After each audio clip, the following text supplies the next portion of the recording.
আচ্ছা, আমাকে ক্লিয়ার শোনা যাচ্ছে কিনা একটু জানাও, হ্যাঁ কমেন্ট করে জানাও অথবা বলে জানাও, তাই হবে।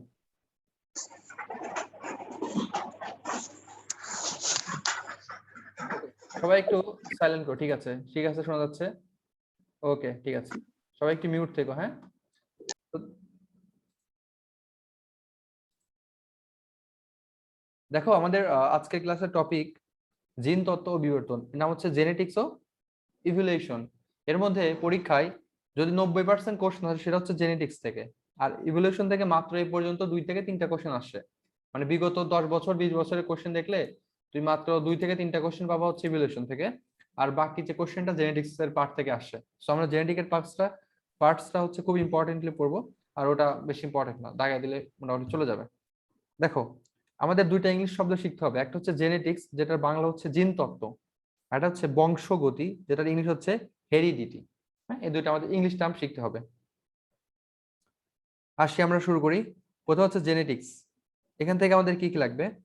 সর্বপ্রথম লাগবে হচ্ছে উইলিয়াম বেটসন নামের একজন লোক, সে কি করে 1905 সালে জেনেটিক্স আবিষ্কার করে, সরি জেনেটিক্স শব্দটি প্রচলন করে। এই 1905 সালের সাথে আরেকটা শব্দ, আরেকটা তথ্য তোমাদের অ্যাডমিশন আসতে পারে, সেটা হচ্ছে 1905 সালে বঙ্গভঙ্গ হয়। হ্যাঁ, বঙ্গভঙ্গ কত সালে হয়? 1905 সালে হয়। 1905 আরো অনেক অনেক তথ্য তোমাদের পড়তে হবে, যেমন আইনস্টাইনের ক্ষেত্রে 1905 সালে কি হয়েছিল, এই ঘটনাগুলো পড়তে হবে। এখন হচ্ছে জিন তত্ত্বের প্রয়োজনীয়তা, এটা হচ্ছে রিডিং দিবা। জিন তত্ত্বের কি দরকার? জিন তত্ত্ব হলে আমরা জ্ঞান বিজ্ঞান অনেক ভালো খারাপ সম্পর্কে জানতে পারি, তারপর হচ্ছে অণুজীবের ক্ষমতা জানতে পারি, বিভিন্ন রোগ ক্যান্সার ট্যান্সার এগুলো সম্পর্কে আইডিয়া পাইতে পারি। এটাই হচ্ছে এটার প্রয়োজনীয়তা, রিডিং দিলে হবে, এখান থেকে কোশ্চেন আসার পসিবিলিটি কম, লাগবে না। এই যে এখান থেকে তোমাদের অনেকে এগুলো পড়ো না, কিন্তু এখান থেকে কিন্তু স্যাররা কোশ্চেন করে অ্যাডমিশন টেস্টে, মেডিকেলে এবং ডেন্টাল, এখানে 3 থেকে 4টা কোশ্চেন আসে। তো এখান থেকে আমি কিছু বাদ দিতে চাচ্ছি না। এখানে কি কি লাগবে আমি তোমাদের বলে দিচ্ছি। দেখো, প্রথম হচ্ছে father of genetics K? Answer হচ্ছে কি গ্যাগরর জোহান ম্যান্ডেল, এটা হচ্ছে 1 নম্বর পয়েন্ট। তাহলে father of genetics K? Mendel সাহেব, ফাদার অফ জেনেটিক্স। তো ইনি কি করছে?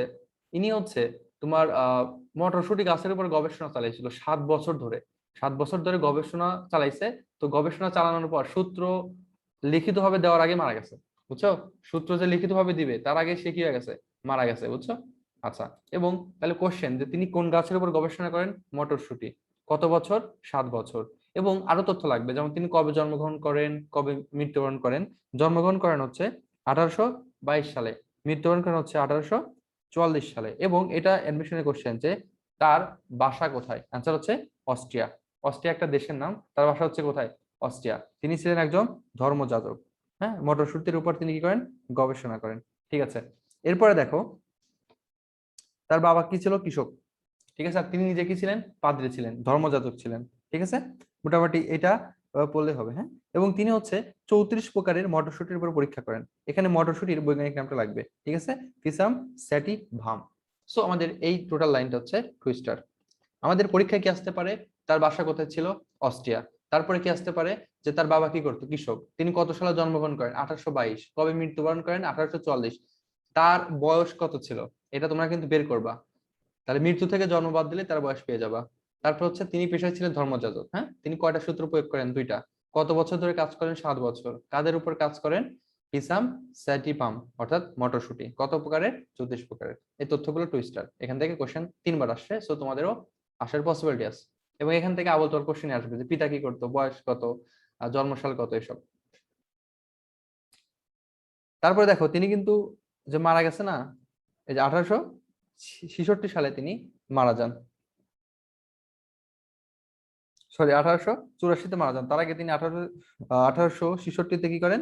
ব্রুন ন্যাচারাল হিস্ট্রি সোসাইটিতে জমা দেন একটা পেপার। এগুলো অতটা ইম্পর্টেন্ট না। এখানে বিজ্ঞানীর নাম বলছে, অনেকে এটা পড়তে বলে, তুমি এটা রিডিং দিতে পারো। হ্যাঁ, কোন দেশের কোন বিজ্ঞানী, এটা রিডিং দিতে পারো, পরীক্ষা আসার মতো না। হ্যাঁ, রিডিং দিতে পারো যে কোন দেশের কোন বিজ্ঞানী ছিল। এবং বিজ্ঞানীগুলো ভালো ছিল, তারা এই সেম জিনিস নিয়ে গবেষণা করতেছিল, কিন্তু তারা ফুল ক্রেডিটটা দিছিল হচ্ছে ম্যান্ডেলিভকে। হ্যাঁ, আচ্ছা, এই জন্য তাকে কি বলে? ফাদার অফ জেনেটিক্স বলা হয়েছিল ম্যান্ডেলকে। হ্যাঁ, 10 স্টার। তাহলে ফাদার অফ জেনেটিক্স হচ্ছে মেন্ডেলিভ, এটা হচ্ছে 10 স্টারের একটা টপিক। এখন মেন্ডেলিয়ান ইনহেরিটেন্স, এখানে ওরকম কিছু নাই। এখানে দেখো, এটা রিডিং দিবা, এখানে পরীক্ষা আসার পসিবিলিটি নাই। এখানে বলছে যে ইনহেরিটেন্স জিনিসটা হচ্ছে বংশগতির যে ব্যাপারটা, সেটা এখানে মনে করো যে হচ্ছে প্রথম বংশধর মানে দুইটা গ্যামিটের মিলন হলো, তারপরে F1 মানে প্রথম বংশধর কি কি চেঞ্জ হচ্ছে, দ্বিতীয় বংশধর কি কি চেঞ্জ হচ্ছে, এগুলা হ্যাঁ পরীক্ষার ফলাফল আর কি। তো এখানে কি পাইছে দেখো, 1064টা উদ্ভিদের মধ্যে 787টা লম্বা ছিল আর 277টা হচ্ছে খাটো ছিল, এটা আর কি। হ্যাঁ অনুপাত দাঁড়িয়েছিল হচ্ছে 3:1, 1 স্টার। এখানে অন্য কোনো তথ্য ওরকম নাই, 1 স্টার এটা। এরপরে দেখো এই যে এটা হচ্ছে পরীক্ষায় আসার মতো, এটা হচ্ছে 5 স্টার দাও। দেখো এই যে মটরশুটি এটা বাঁচলো কেন? এখন যদি ও আম গাছ বাঁচতো, তাহলে আম গাছ বড় হতে হইতেই তোমার মেন্টালি মারা যেত, বুঝছো? এজন্য উনি কি করে যে আমি মটরশুটি লাগাই, মটর গাছ লাগাই, মটরশুটি লাগালে কি হচ্ছে, এটা 1 বর্ষ জীবী মানে 1 বছরের মধ্যে ঠিক হয়ে যাচ্ছে। তারপরে কি আয়ুষ্কাল অল্প, মানে তাড়াতাড়ি হয়ে আবার কি হচ্ছে মারা যাচ্ছে। তারপর হচ্ছে কি উভলিঙ্গ, মানে এখানে ছেলে মেয়ে একসাথে আছে, এখানে তোমার আর বিয়ে দেওয়ার দরকার হচ্ছে না, একসাথে ছেলে মেয়ে আসতেছে। তারপর হচ্ছে উভলিঙ্গ, মানে দুইটা লিঙ্গ একসাথে থাকতেছে পাশাপাশি। এবং ইম্পর্টেন্ট পয়েন্ট হচ্ছে স্বপরাগী। স্বপরাগী মানে কি, মানে নিজে নিজে কি করতে পারে, পরাগায়ন করতে পারে। পরাগায়নের জন্য আমার যে পতঙ্গ ততঙ্গ হায়ার করার কোনো দরকার নাই, এজন্য ম্যান্ডেলিভ বেছে নেয়, এটা 5 স্টার। তাহলে 1 নম্বর পয়েন্ট হচ্ছে 1 বর্ষ জীবী, 2 নম্বর পয়েন্ট আয়ুষ্কাল অল্প, 3 নম্বর পয়েন্ট উভলিঙ্গ। এখন যদি উভলিঙ্গ হয় তাহলে কি করবে, স্বপরাগী, মানে অন্য কাউকে দরকার নাই যে তুমি এসে একটু আমাকে পরাগায়ন করে দাও, হ্যাঁ স্বপরাগী। ওকে, তারপর হচ্ছে অনেক ধরনের প্রকরণ এখানে উপস্থিত পাওয়া গেছিল, এজন্য এটা কি সহজ। হ্যাঁ আচ্ছা, আর ফুলগুলো হচ্ছে কি আকারে বড়, ফুলগুলো আকারে বড় ছিল। তবে এই প্রথম চারটা বেশি ইম্পর্টেন্ট, হ্যাঁ প্রথম চারটা বেশি ইম্পর্টেন্ট, 1 বর্ষজীবী, আয়ুষ্কাল অল্প, উভলিঙ্গ, স্বপরাগী, এইটা মেইন চারটা ইম্পর্টেন্ট। এখানে ফুলগুলো আকারে বড় হলে সুবিধা, তাড়াতাড়ি হচ্ছে, তারপর বহু প্রকরণ সৃষ্টি হতে পারে, উর্বর, হ্যাঁ এগুলো হচ্ছে মোটামুটি ইম্পর্টেন্ট। হ্যাঁ তার মানে আমাদের 8 পয়েন্টটা লাগবে। এটা মটর গাছ পরীক্ষার জন্য মেন্ডেলের মটর গাছ বেছে নেওয়ার কারণ কি, 1 বর্ষজীবী, আয়ুষ্কাল অল্প, তাড়াতাড়ি মারা যাচ্ছে, উভলিঙ্গ একসাথে কি হচ্ছে পরাগায়ন হচ্ছে, স্বপরাগী, এগুলো মেইন পয়েন্ট। তাছাড়া এক্সট্রা কিছু আছে যেমন কি আকারে বড় হয় ফুল, বহু প্রকরণ মানে অনেক ধরনের ভ্যারাইটি সৃষ্টি হতে পারে, উর্বর মানে তাড়াতাড়ি কাজ করতে পারে এরকম। এটা 5 স্টার। এইটা এটা তোমরা বুঝতে পারছো, এটা ইম্পর্টেন্ট। হ্যাঁ মটর গাছ কেন বেছে নিচ্ছে এটা বুঝতে পারছো? রেসপন্স জি করো। ভাইয়া। ঠিক আছে, ভেরি গুড, ওকে ঠিক আছে। এরপরে দেখো মেন্ডেলের সাফল্যের বা কৃতকার্য হওয়ার কারণ, এখান থেকে ওরকম কিছু লাগবে না, এখান থেকে একটা জিনিস লাগবে, সেটা হচ্ছে 7 নম্বর কই এই যে 4 নম্বর পয়েন্টে লাগবে, মটরশুটি ডিপ্লয়েড কোষে 7 জোড়া ক্রোমোজোম আছে, কয় জোড়া ক্রোমোজোম, 7 জোড়া, এটা লাগবে। হ্যাঁ 4 নম্বর পয়েন্টে লাগবে, 1 স্টার। হ্যাঁ তাহলে মটরশুটি ডিপ্লয়েড জীবের 7 জোড়া ক্রোমোজোম আছে, এখানে এটা বললেই হচ্ছে। বিভিন্ন টার্ম তোমরা পাবা, এরপরে আমরা বিভিন্ন টার্ম পাবো, তখন আমরা সবগুলো শব্দের ব্যাখ্যা জানার চেষ্টা করবো। মটরশুটির ডিপ্লয়েড জীবে কি হচ্ছে, ডিপ্লয়েড কোষে 7 জোড়া ক্রোমোজোম আছে, এই 1 স্টার, এটা বললে হচ্ছে এখানে।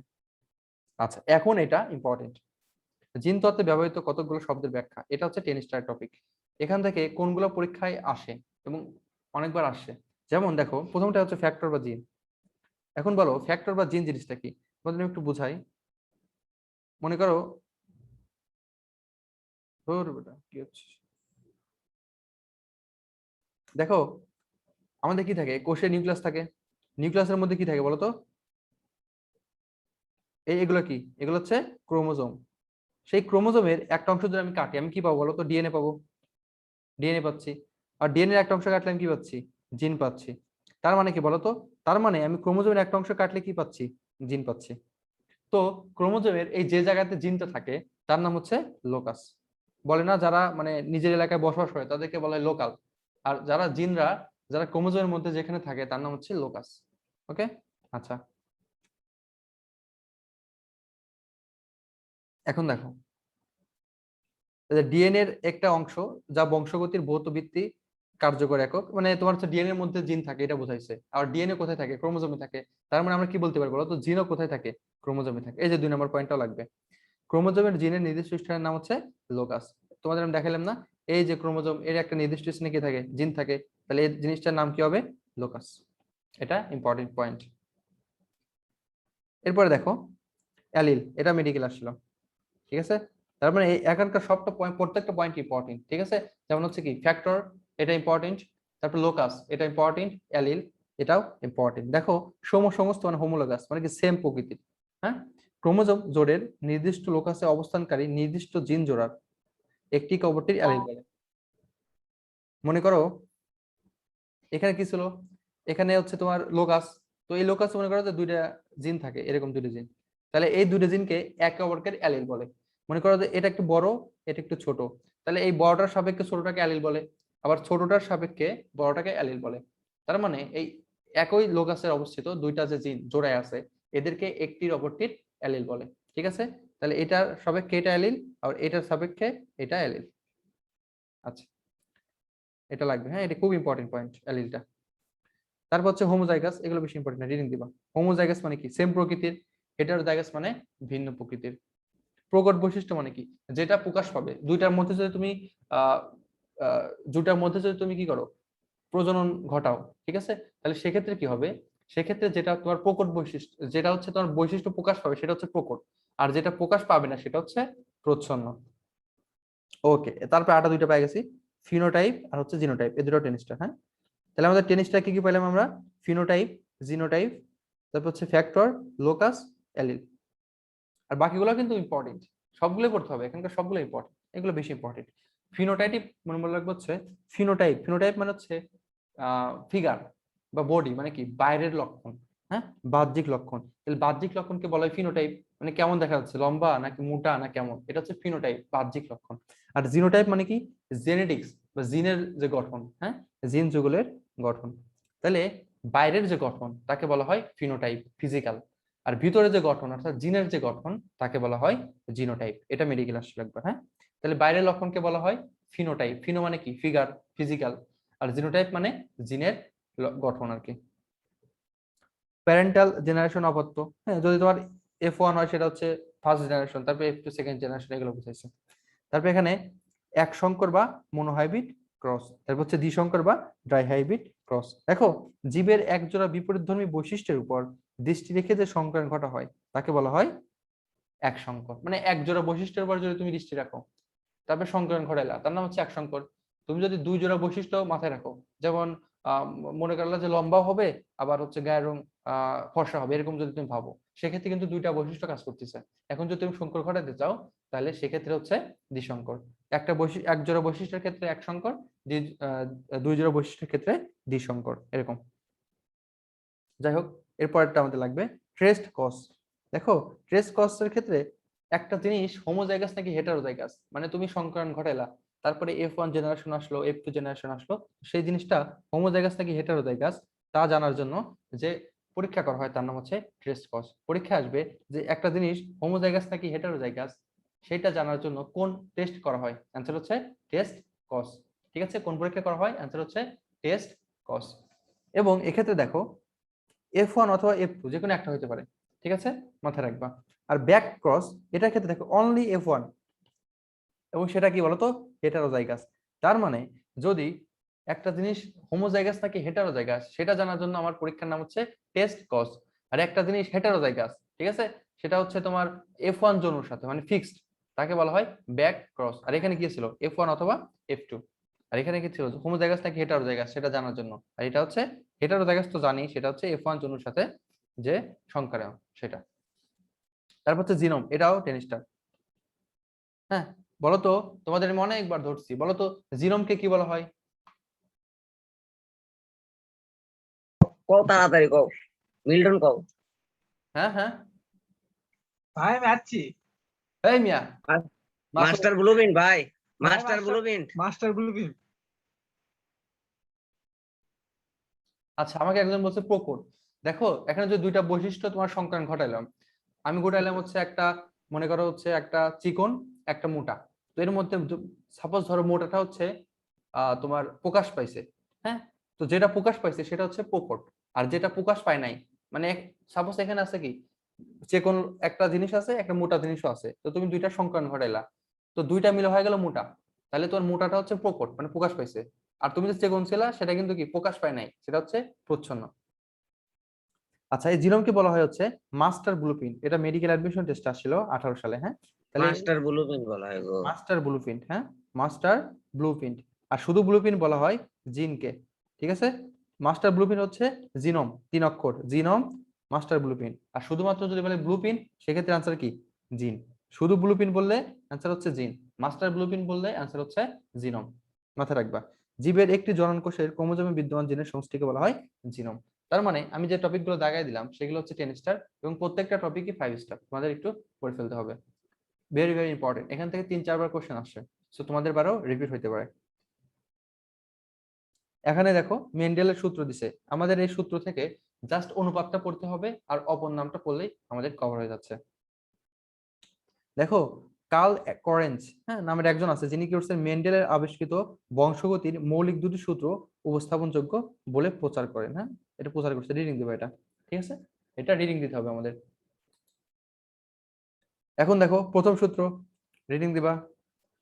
দেখো প্রথম সূত্রের অপর নামগুলো লাগবে। 1 নাম্বার নাম দেখো ল অফ মোনোহাইব্রিড ক্রস, তারপর নাম হচ্ছে ল অফ পিওরিটি, তারপর হচ্ছে পৃথকীকরণ সূত্র অথবা কি ল অফ সেগ্রিগেশন। প্রত্যেকটা নাম আমাদের লাগবে 5 স্টার।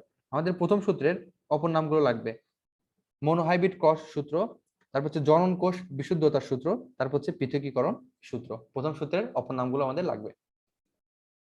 সেম ভাবে দ্বিতীয় সূত্রের অপর নাম লাগবে স্বাধীনভাবে মিলনের সূত্র, বন্টনের সূত্র, ঠিক আছে, ল অফ ইন্ডিপেন্ডেন্ট অ্যাসর্টমেন্ট, এই তিনটা লাগবে। স্বাধীনভাবে মিলনের সূত্র কোনটা? 2 নাম্বার। বন্টনের সূত্র কোনটা? 2 number. Law of independent assortment কোনটা? এটা হচ্ছে 2 নাম্বার।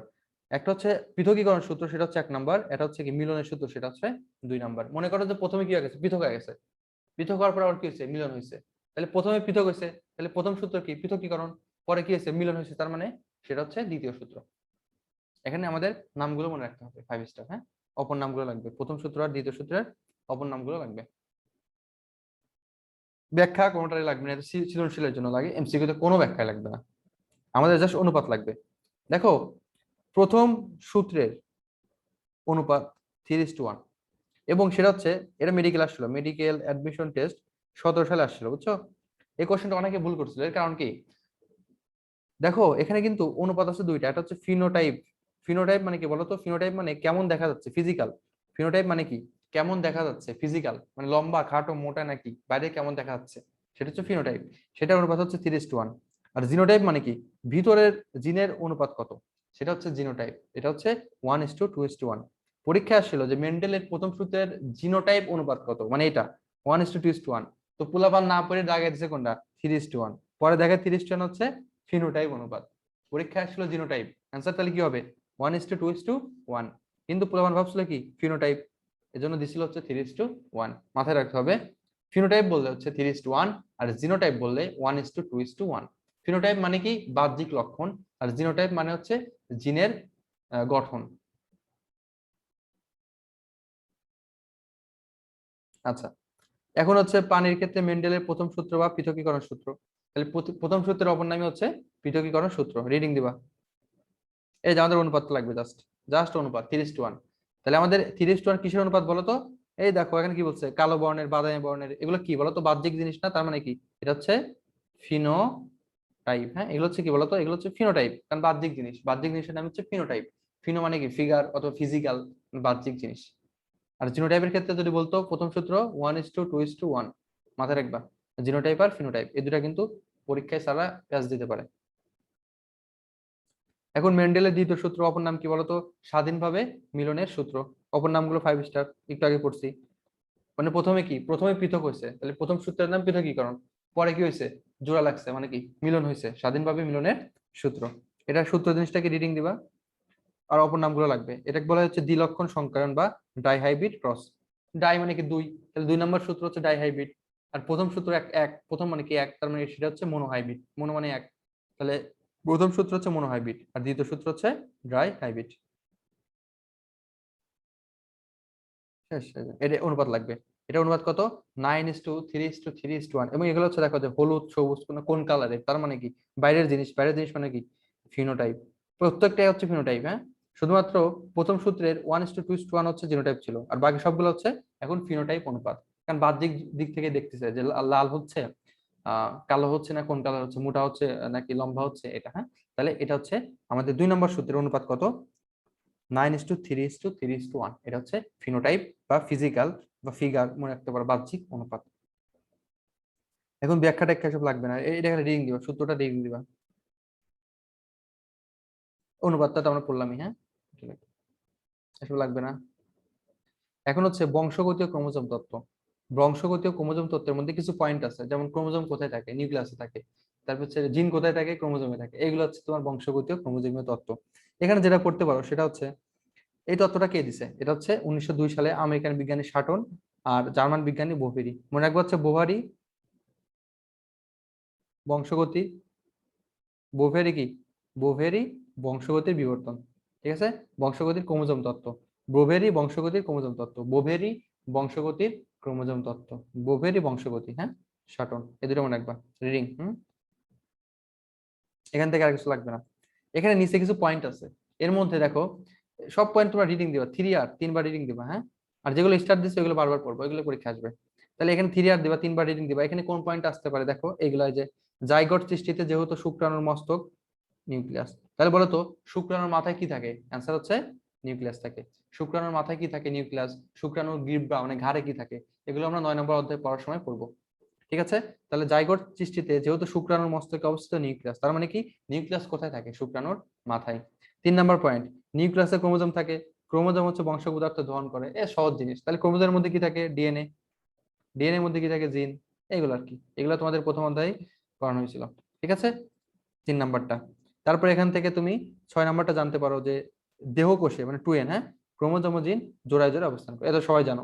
ক্রোমোজোম আর জিন কি করে, জোড়ায় জোড়ায় অবস্থান করে। 7 নাম্বারটা, ক্রোমোজোমের সুনির্দিষ্ট স্থানকে কি বলা হয় বলো তো, জিন বলা হয়। ক্রোমোজোমের যেখানে কি হয় আমাদের, এই যে ক্রোমোজোমের এই জায়গায় কি হচ্ছে, জিন অবস্থান করতেছে, তার মানে এই জায়গার নাম হচ্ছে লোকাস। তাহলে ক্রোমোজোমের যে জায়গায় জিন অবস্থান করে তার নাম হচ্ছে লোকাস। এগুলা 6 নাম্বার 7 নাম্বারটা, হ্যাঁ, টুইস্টার। তারপরে 9 নাম্বারটা, একটি গ্যামিট এক সেট ক্রোমোজোম ও অ্যালিল বহন করে, ঠিক আছে। একটা গ্যামিট কি করে, গ্যামিট মানে কি বলতো, গ্যামিট মানে এন, গ্যামিট মানে কি শুধু এন, ঠিক আছে। আচ্ছা, আমরা বংশ মানে বংশগতির যে ক্রোমোজোম সংখ্যা, হ্যাঁ, আমাদের দেহে ক্রোমোজোম কত, তারপর হচ্ছে শুক্রাণুতে কত, ডিম্বাণুতে কত, এই তথ্যগুলো আমরা একটু পরে পড়বো। আমাদের একটা পড়া আছে এবং সেটা খুব ইম্পর্টেন্ট, এবং এবারও মেডিকেলে পরীক্ষা আসে যে সোমাটিকে কয়টা ক্রোমোজোম থাকে। পুলাবান মাইনে দিচ্ছে যে সোমাটিক মানে মনে হয় 22টা, কিন্তু সোমাটিক মানে দেহকোষ, সোমাটিক হচ্ছে ইংলিশ, বাংলা হচ্ছে দেহকোষ। তাহলে দেহকোষে ক্রোমোজোম থাকে কয়টা, 23টা। দেহকোষে সেই 23টার মধ্যে আর কি থাকে, 22টা থেকে অটোজোম আর একটা থেকে কি সেক্স ক্রোমোজোম।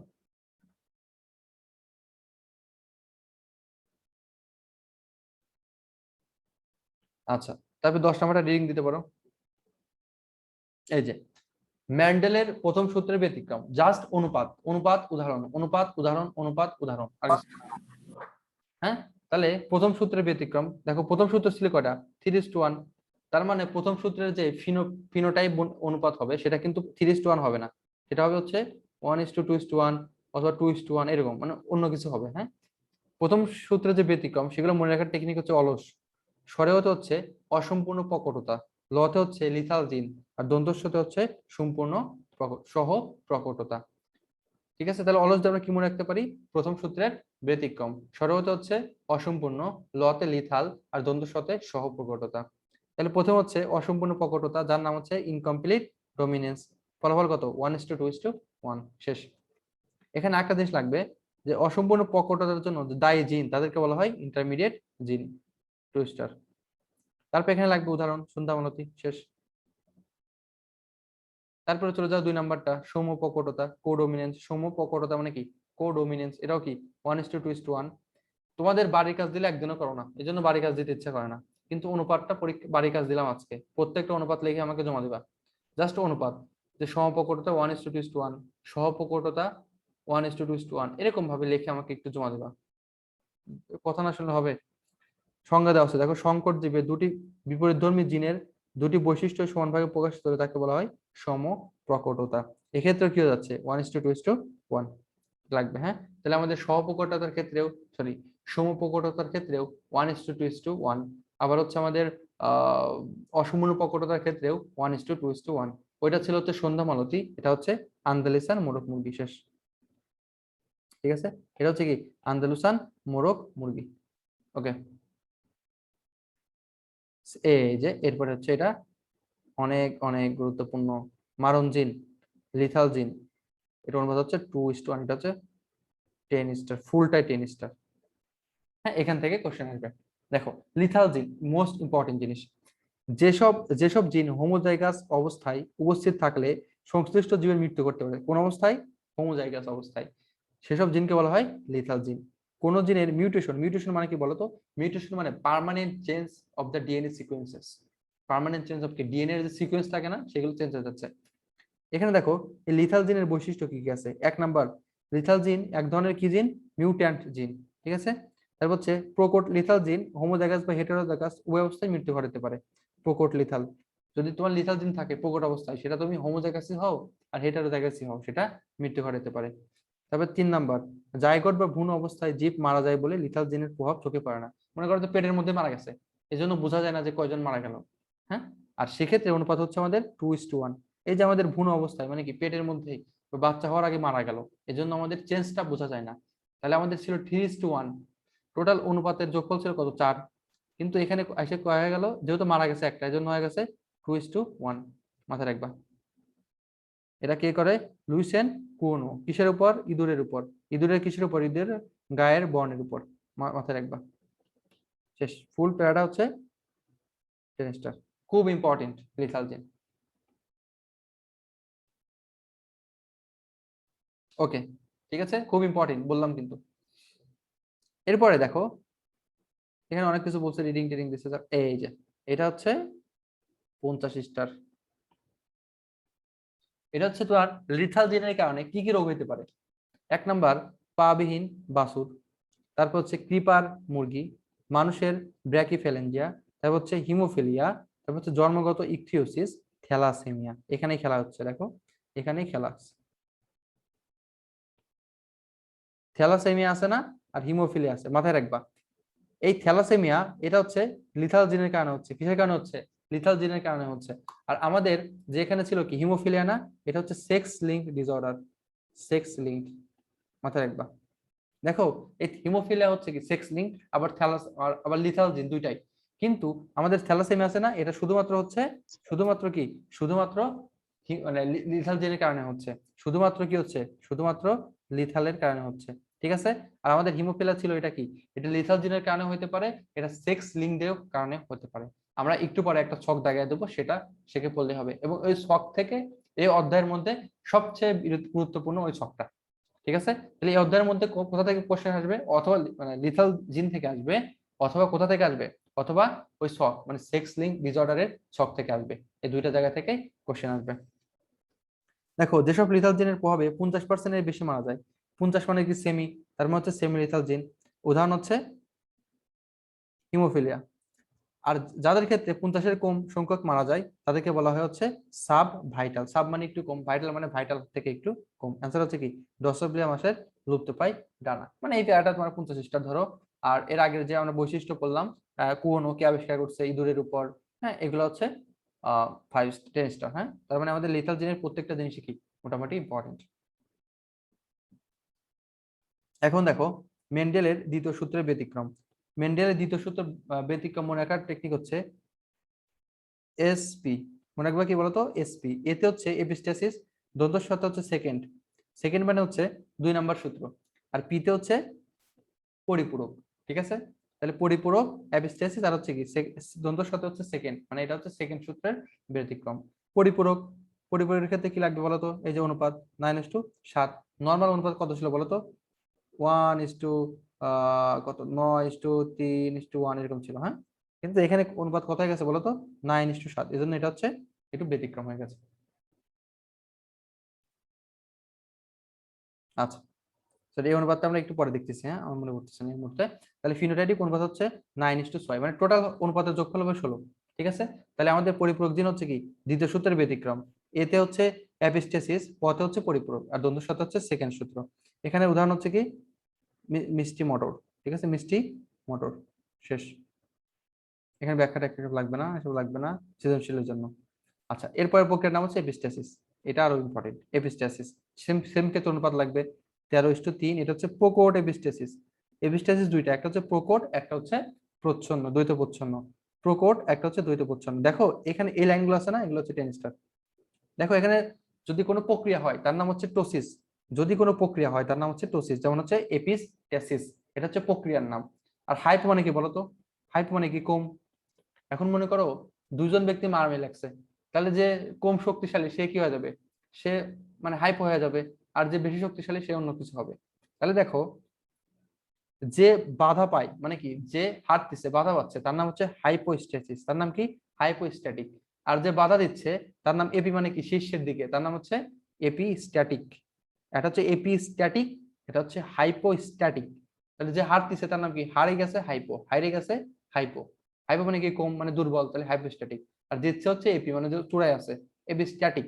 আর প্রসেসের নাম হচ্ছে এপিস্ট্যাসিস, প্রসেসের নাম হচ্ছে এপিস্ট্যাসিস। মাথায় রাখবা হ্যাঁ, 10 স্টার। এই তিনটা জিনিস আমাদের মনে রাখতে হবে।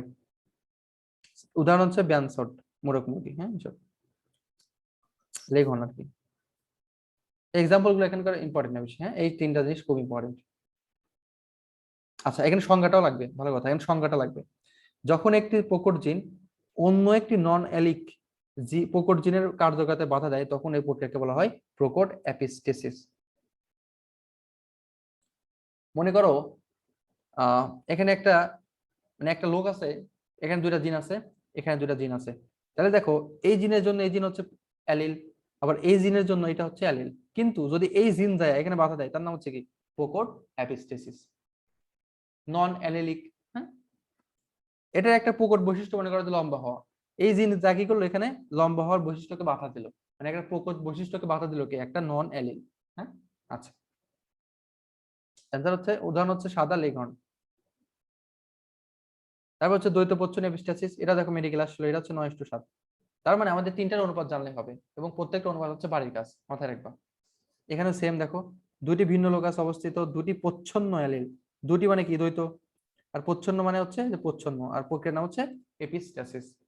যখন পরস্পরের প্রকট অ্যালিলকে নির্দিষ্ট বৈশিষ্ট্য বাধা দেয় তখন তাকে বলা হয় দ্বৈত প্রচ্ছন্ন, দুইটা বাধা দিচ্ছে দ্বৈত প্রচ্ছন্ন। এক্ষেত্রে কেবল হোমোজাইগাস প্রচ্ছন্ন বৈশিষ্ট্য প্রদর্শন করে থাকে। এটা আগে রিডিং বোর্ড বা 2 স্টার। আর অনুপাতটা হচ্ছে 10 স্টার। কত অনুপাত, 9:7। তার মানে টোটাল যোগফল কত হচ্ছে, আবার 16ই হচ্ছে। এই যে এটা খুব খুব ইম্পর্টেন্ট। মুখ বধিরতা, মুখ বধিরতা হচ্ছে 10 স্টার। তাহলে মুখ বধিরতা কিসের উদাহরণ, অ্যান্সার হচ্ছে দ্বৈত প্রচ্ছন্ন এপিস্টেসিস। তাহলে মুখ বধিরতা কিসের উদাহরণ, দ্বৈত প্রচ্ছন্ন এপিস্টেসিস।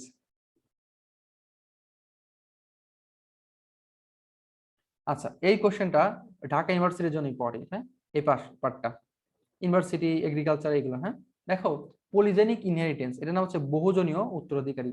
পলিজেনিক ইনহেরিটেন্স, পলিজেনিক ইনহেরিটেন্স মানে হচ্ছে বহুজনীয় উত্তরাধিকারী।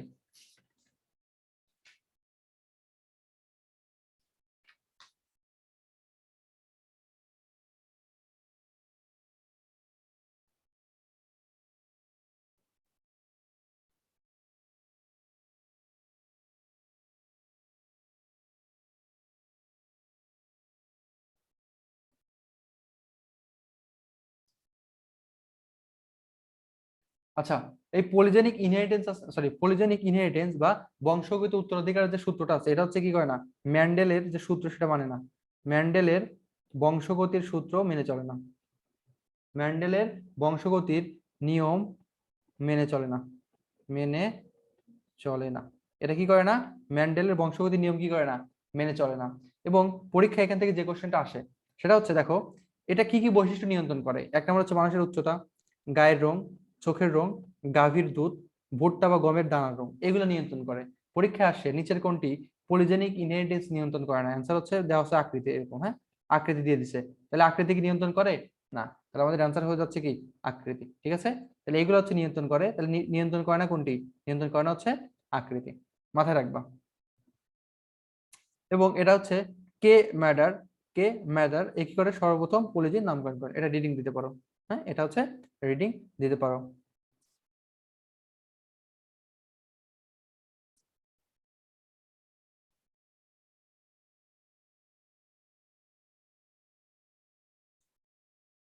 এখানে অনেক কিছু বলছে যে শ্বেতাঙ্গ নিগ্রোদের মধ্যে বিয়ে হলে বাচ্চা কেমন হবে, মিউলেট মানে বাজারি বোন, এগুলো রিডিং দিবা। হ্যাঁ এগুলো আসলে আহ, ভালো কোশ্চেন না বুঝছো, এগুলো দেয় না স্যাররা। আচ্ছা এখানে অনুপাতটা লাগবে 1:4:6:4:1 অনুপাত, হ্যাঁ 2 স্টার। তাহলে আমাদের পলিজেনিক ইনহেরিটেন্স কি কি বৈশিষ্ট্য মেনে চলে সেগুলো আমাদের লাগলো, আর হচ্ছে এখানে লাগলো হচ্ছে অনুপাতটা লাগলো। এখানে একটা মানে বৈশিষ্ট্য দেয় নাই, সেটা হচ্ছে বুদ্ধিমত্তা ও আচরণ। হ্যাঁ, এটা আগের বইতে ছিল, এই বইতে দেয় নাই নাকি বুঝতে পারতেছি না, এটা আমি খুঁজতেছিলাম। বুদ্ধিমত্তা ও আচরণ এটা কিন্তু নিয়ন্ত্রণ করে। হ্যাঁ, লিখে রাখো, বুদ্ধিমত্তা আচরণ, হ্যাঁ এটা নিয়ন্ত্রণ করে। নিয়ন্ত্রণ করে না কোনটা? আকৃতি। ঠিক আছে, বুদ্ধিমত্তা আচরণে কি করে? নিয়ন্ত্রণ করে হচ্ছে পলিজেনিক ইনহেরিটেন্সি।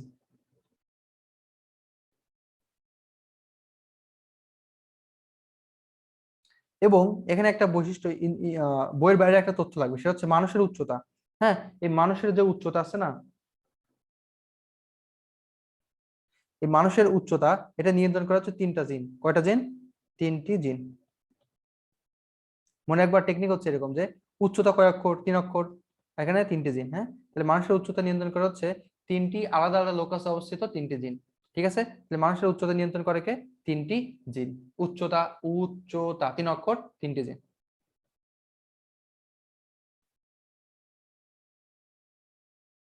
এখন লিঙ্গ নির্ধারণ নীতি, এটা হচ্ছে 50 টপিক। লিঙ্গ নির্ধারণ নীতি। লিঙ্গ নির্ধারণ নীতি হচ্ছে 50 একটা টপিক। প্রথমত, যে ক্রোমোজোমের মাধ্যমে জীবের লিঙ্গ নির্ধারণ হয় তার নাম হচ্ছে সেক্স ক্রোমোজোম। দেখো, মানুষের প্রতি কোষে 23 জোড়া ক্রোমোজোম থাকে। কত জোড়া? 23 জোড়া। 12 জোড়াকে বলা হয়, সরি 22 জোড়া, একে বলা হয় হচ্ছে অটোজোম। আর 1 নম্বর যে জোড়া, 23 নম্বর যে জোড়া, অর্থাৎ বাকি একটা জোড়া, তাকে বলা হয় হেটারোজোম। হেটারোজোমের অপর নাম হচ্ছে সেক্স ক্রোমোজোম। ওকে, আচ্ছা, এটা আমাদের পড়তে হবে, এটা মেডিকেল আসছে না। হ্যাঁ, 2-3 বার আসছে 10 স্টার। এখন দেখো, যারা পুরুষ তাদের ক্ষেত্রে এক্স ওয়াই থাকে, আর যারা স্ত্রী তাদের ক্ষেত্রে এক্স এক্স থাকে। দেখো আমাদের দেশে কিভাবে, আমাদের দেশে ভাবে যে হচ্ছে মানে একটা দম্পতির তোমার ছেলে হবে নাকি মেয়ে হবে, বাচ্চাটা এটা নির্ভর করে মেয়ের উপর, বউ এসে মারা শুরু করে। কিন্তু আসলেই আমরা যারা মেডিকেল বা বায়োলজির স্টুডেন্ট তারা কিন্তু জানি যে তোমার বাচ্চা যে ছেলে হচ্ছে নাকি মেয়ে হচ্ছে এটা ডিপেন্ড করে হচ্ছে ছেলের উপর। মানে যদি তোমার মেয়ে হয় ছেলের সমস্যা, ছেলে হলেও কি বাপের সমস্যা। মা কিন্তু সেম, মা দুই ক্ষেত্রে কি দিচ্ছে? এক্স এক্স দিচ্ছে। আর আমাদের বাবা কি দিচ্ছে? এক্স দিচ্ছে আর ওয়াই দিচ্ছে। বাবা যদি ওয়াই দেয় ছেলে হবে, বাবা যদি এক্স দেয় কি হবে? এক্স হবে। তার মানে এখানে ফুল দায়িত্ব হচ্ছে বাবার। ছেলে হচ্ছে নাকি মেয়ে হচ্ছে এটা দায়িত্ব বাবার, মান না, মাথায় রাখবা।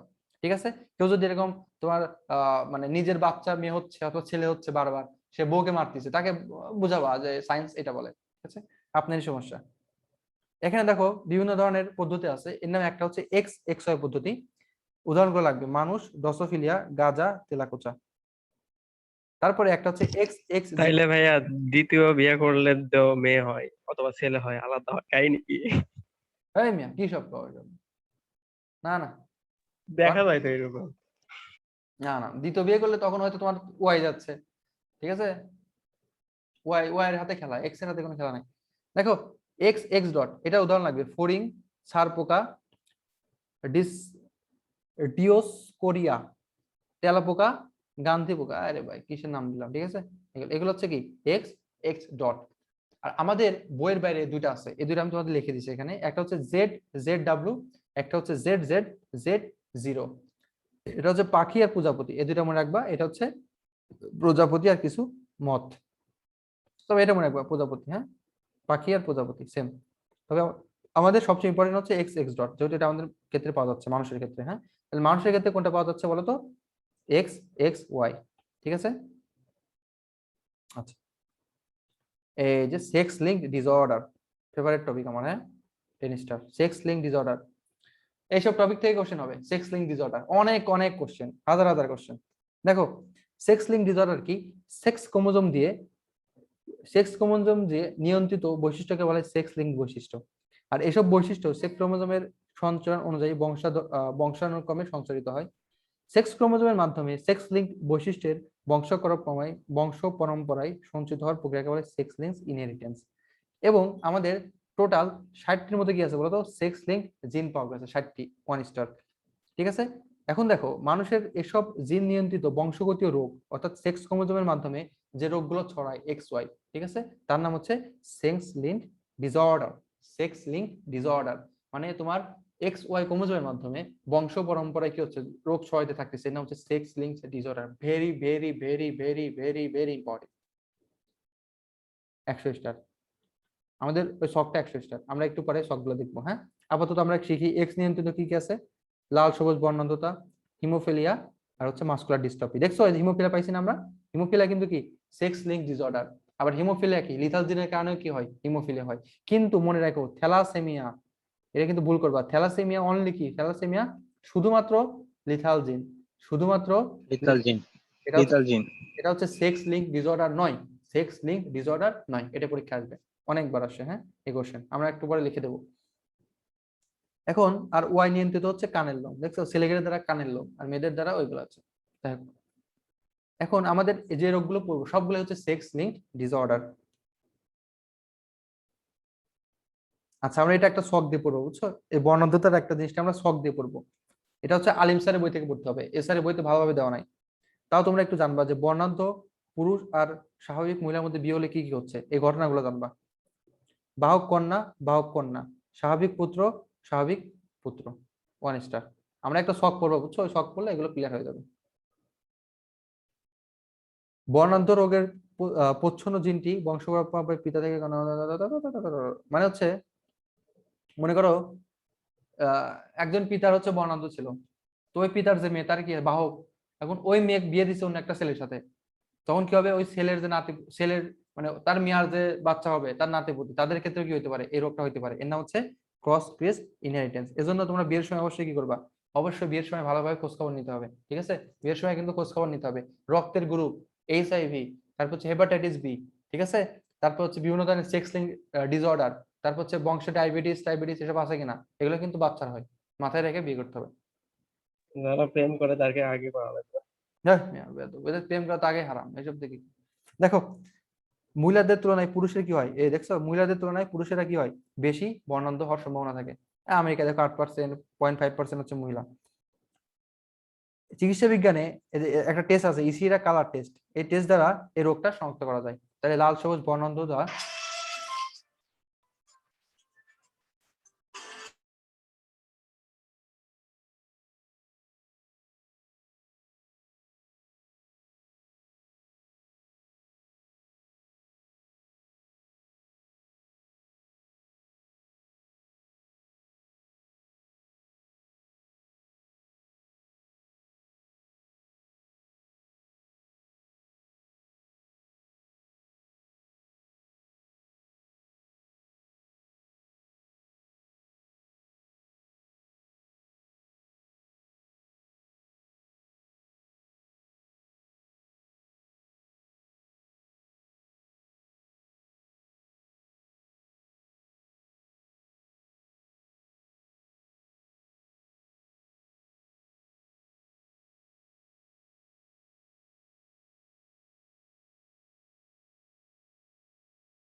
এই সাউন্ড মিউট করো, কুকুরের সাউন্ড কেন?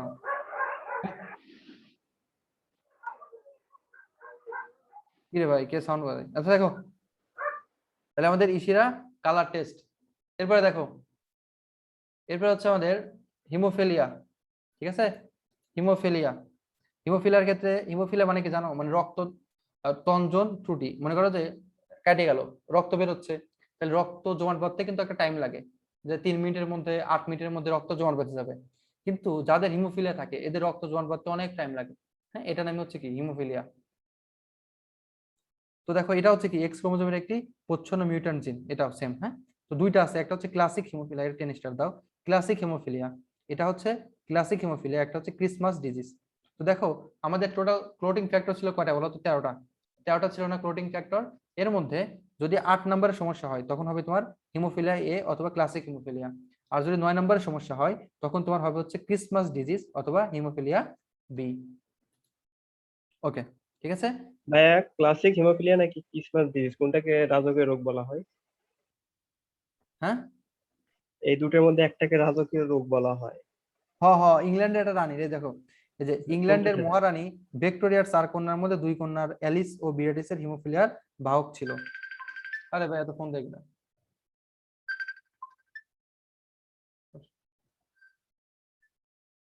কি ভাই কত ফোন। আচ্ছা দেখো, প্রতি 10,000 জন পুরুষের মধ্যে একজনের কি হয়, একজনের পুরুষের হচ্ছে কি হিমোফিলিয়া হওয়ার সম্ভাবনা থাকে। আচ্ছা, এই যে এই ছকটা, হ্যাঁ আচ্ছা। ধুর, একটা-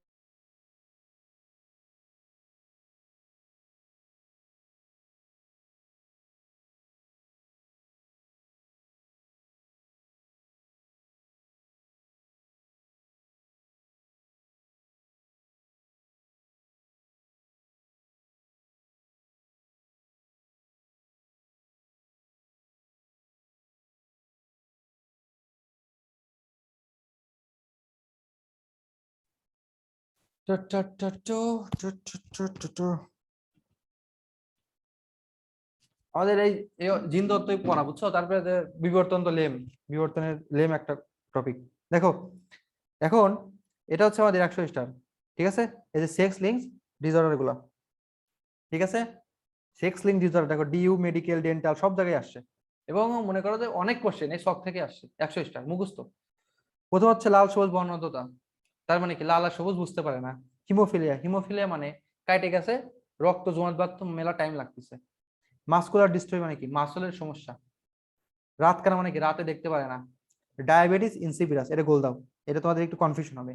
ডায়াবেটিস ইনসিপিডাস মানে হচ্ছে এডিএইচ এর সমস্যা, মানে কি অস্বাভাবিক মূত্রত্যাগ, মানে বেশি বেশি পিসাব। ফ্রাজাইল এক্স সিনড্রোম, এটা হচ্ছে অটিজমের মতো একটা রোগ। হাইপার ট্রাইকোসিস, হাইপার মানে বেশি বেশি বেশি লোম। টেস্টিকুলার ফিমেনাইজেশন মানে কি পুরুষ আস্তে আস্তে স্ত্রীতে পরিণত হওয়া। আর একটা বইয়ের বাইরের তথ্যটা লিখে রাখো, এটা হচ্ছে মায়োপিয়া। মায়োপিয়ার বাংলা হচ্ছে ফিজিক্সে পড়ছো, এটা হচ্ছে ক্ষীণ দৃষ্টি। হ্যাঁ, এটা হচ্ছে কি ক্ষীণ দৃষ্টি বা মায়োপিয়া, এটা হচ্ছে কি সেক্স লিঙ্ক ডিসঅর্ডার। এই নয়টা হচ্ছে সেক্স লিঙ্ক ডিসঅর্ডার। এখন আমরা কিছু রোগ পড়বো যেগুলো সেক্স লিঙ্ক ডিসঅর্ডার নয়। পরীক্ষায় কোশ্চেন আসবে নিচের কোনটি সেক্স লিঙ্ক ডিসঅর্ডার নয়। যেমন 1 নাম্বার হাইপার মেট্রোপিয়া। দেখো তোমরা এখানে কি বললা, তোমরা এখানে পড়লা হচ্ছে হাইপার ট্রাইকোসিস। হ্যাঁ, এখানে কিন্তু পড়ছো কি হাইপার ট্রাইকোসিস, পরীক্ষায় দিয়ে দিবে হাইপার মেট্রোমিয়া, হাইপার মেট্রোপিয়া। আর এই হাইপার মেট্রোপিয়া কিন্তু কিনা সেক্স লিঙ্ক ডিসঅর্ডার নয়। তারপরে দেখো আরেকটা, এটা খুব ইম্পর্টেন্ট, এটা হচ্ছে বহুমূত্র। বহুমূত্রের বাংলা হচ্ছে, ইংলিশ হচ্ছে ডায়াবেটিস মেলাইটাস। নাম কি বলতো? Diabetes mellitus. আর এটা কোনটা? Diabetes insipidus. তাহলে দেখো ডায়াবেটিস ইনসিপিডাস হচ্ছে কি সেক্স লিঙ্ক ডিসঅর্ডার, কিন্তু ডায়াবেটিস মেলাইটাস হচ্ছে কি সেক্স লিঙ্ক ডিসঅর্ডার নয়।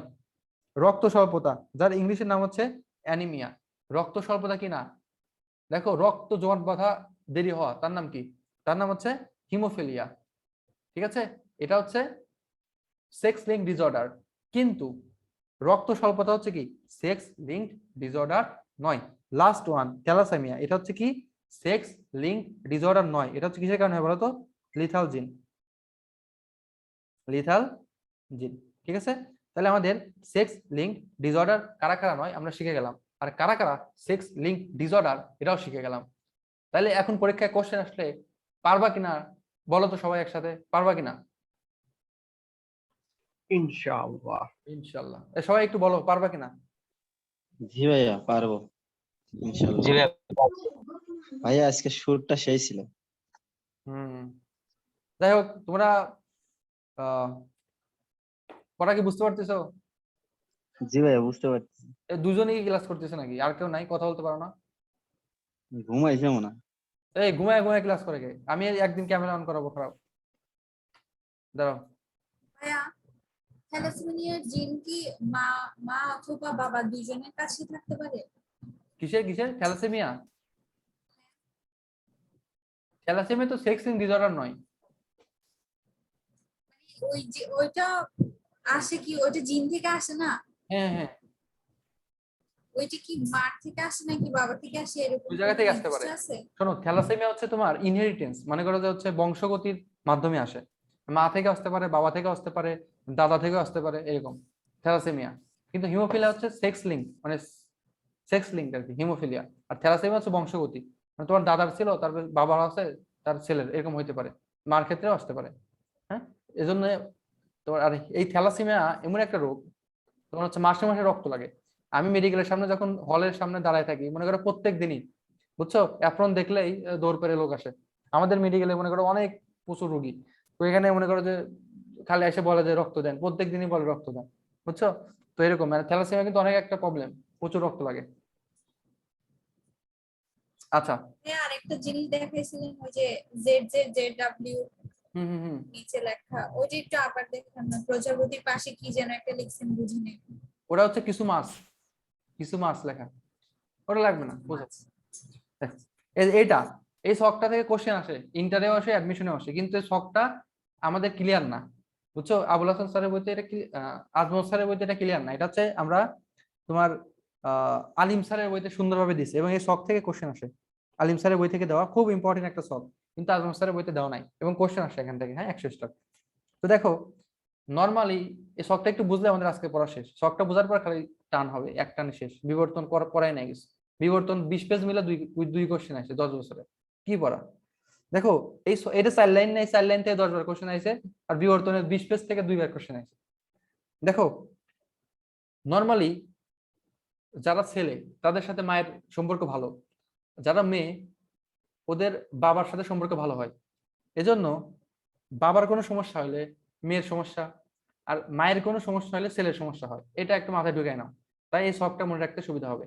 এবং আরেকটা কথা মাথায় রাখো, যারা কন্যা তাদের ক্ষেত্রে তারা স্বাভাবিক হইতে পারে, তারা বাহক হইতে পারে, তারা বর্ণান্ধ হইতে পারে, মানে অন্ধ হইতে পারে। আর যারা পুত্র, তারা নাই ভালো হবি নাই অন্ধ হবি, কোনো বাহক হবে না। ছেলেরা কখনো কি হয় না, বাহক হয় না, নাই স্বাভাবিক হয় নাই অন্ধ হয়। আর মেয়েরা কি হতে পারে, স্বাভাবিক, বাহক, বর্ণান্ধ। মায়ের সাথে কার মিল, ছেলের। আর মানে পিতার সাথে কার মিল, মেয়ের। এই দুইটা কথা মাথায় রাখবা, তাই আমাদের পড়তে সুবিধা হবে। দেখো, প্রথম মাতা পিতা, ঠিক আছে। দেখো, মাতা হচ্ছে স্বাভাবিক, মাতা স্বাভাবিক, আর মাতার সাথে সম্পর্ক কার, পুত্র, তাহলে পুত্র কি 100% স্বাভাবিক। আর পিতা বর্ণান্ধ, পিতা কি বর্ণান্ধ, আর পিতার সাথে সম্পর্ক কার, কন্যার, তাহলে কন্যা কি দেখো বাহক হয়ে গেছে, 100% কন্যা বাহক হচ্ছে। কারণ কন্যা এখন অন্ধ না হওয়ার কারণ কি, কারণ কন্যার মাতা তো স্বাভাবিক, এজন্য এটা কি হয়েছে, শুধুমাত্র বাহক হয়ে থেকে গেছে। তাহলে পিতা বর্ণান্ধ হলে মাতা, কন্যা হচ্ছে 100% বাহক। এরপরে দেখো, এখানে হচ্ছে মাতা বাহক, পিতা স্বাভাবিক। মাতার সাথে সম্পর্ক কার, ছেলের। কিন্তু এখানে মাতা কি ভালো আছে নাকি খারাপ আছে, মাতা কিন্তু বাহক, মানে অর্ধেক ভালো অর্ধেক খারাপ। তার মানে এখানে ছেলে হচ্ছে 50% ভালো থাকবে, ঠিক আছে, আর 50% কি অন্ধ হয়ে যাবে।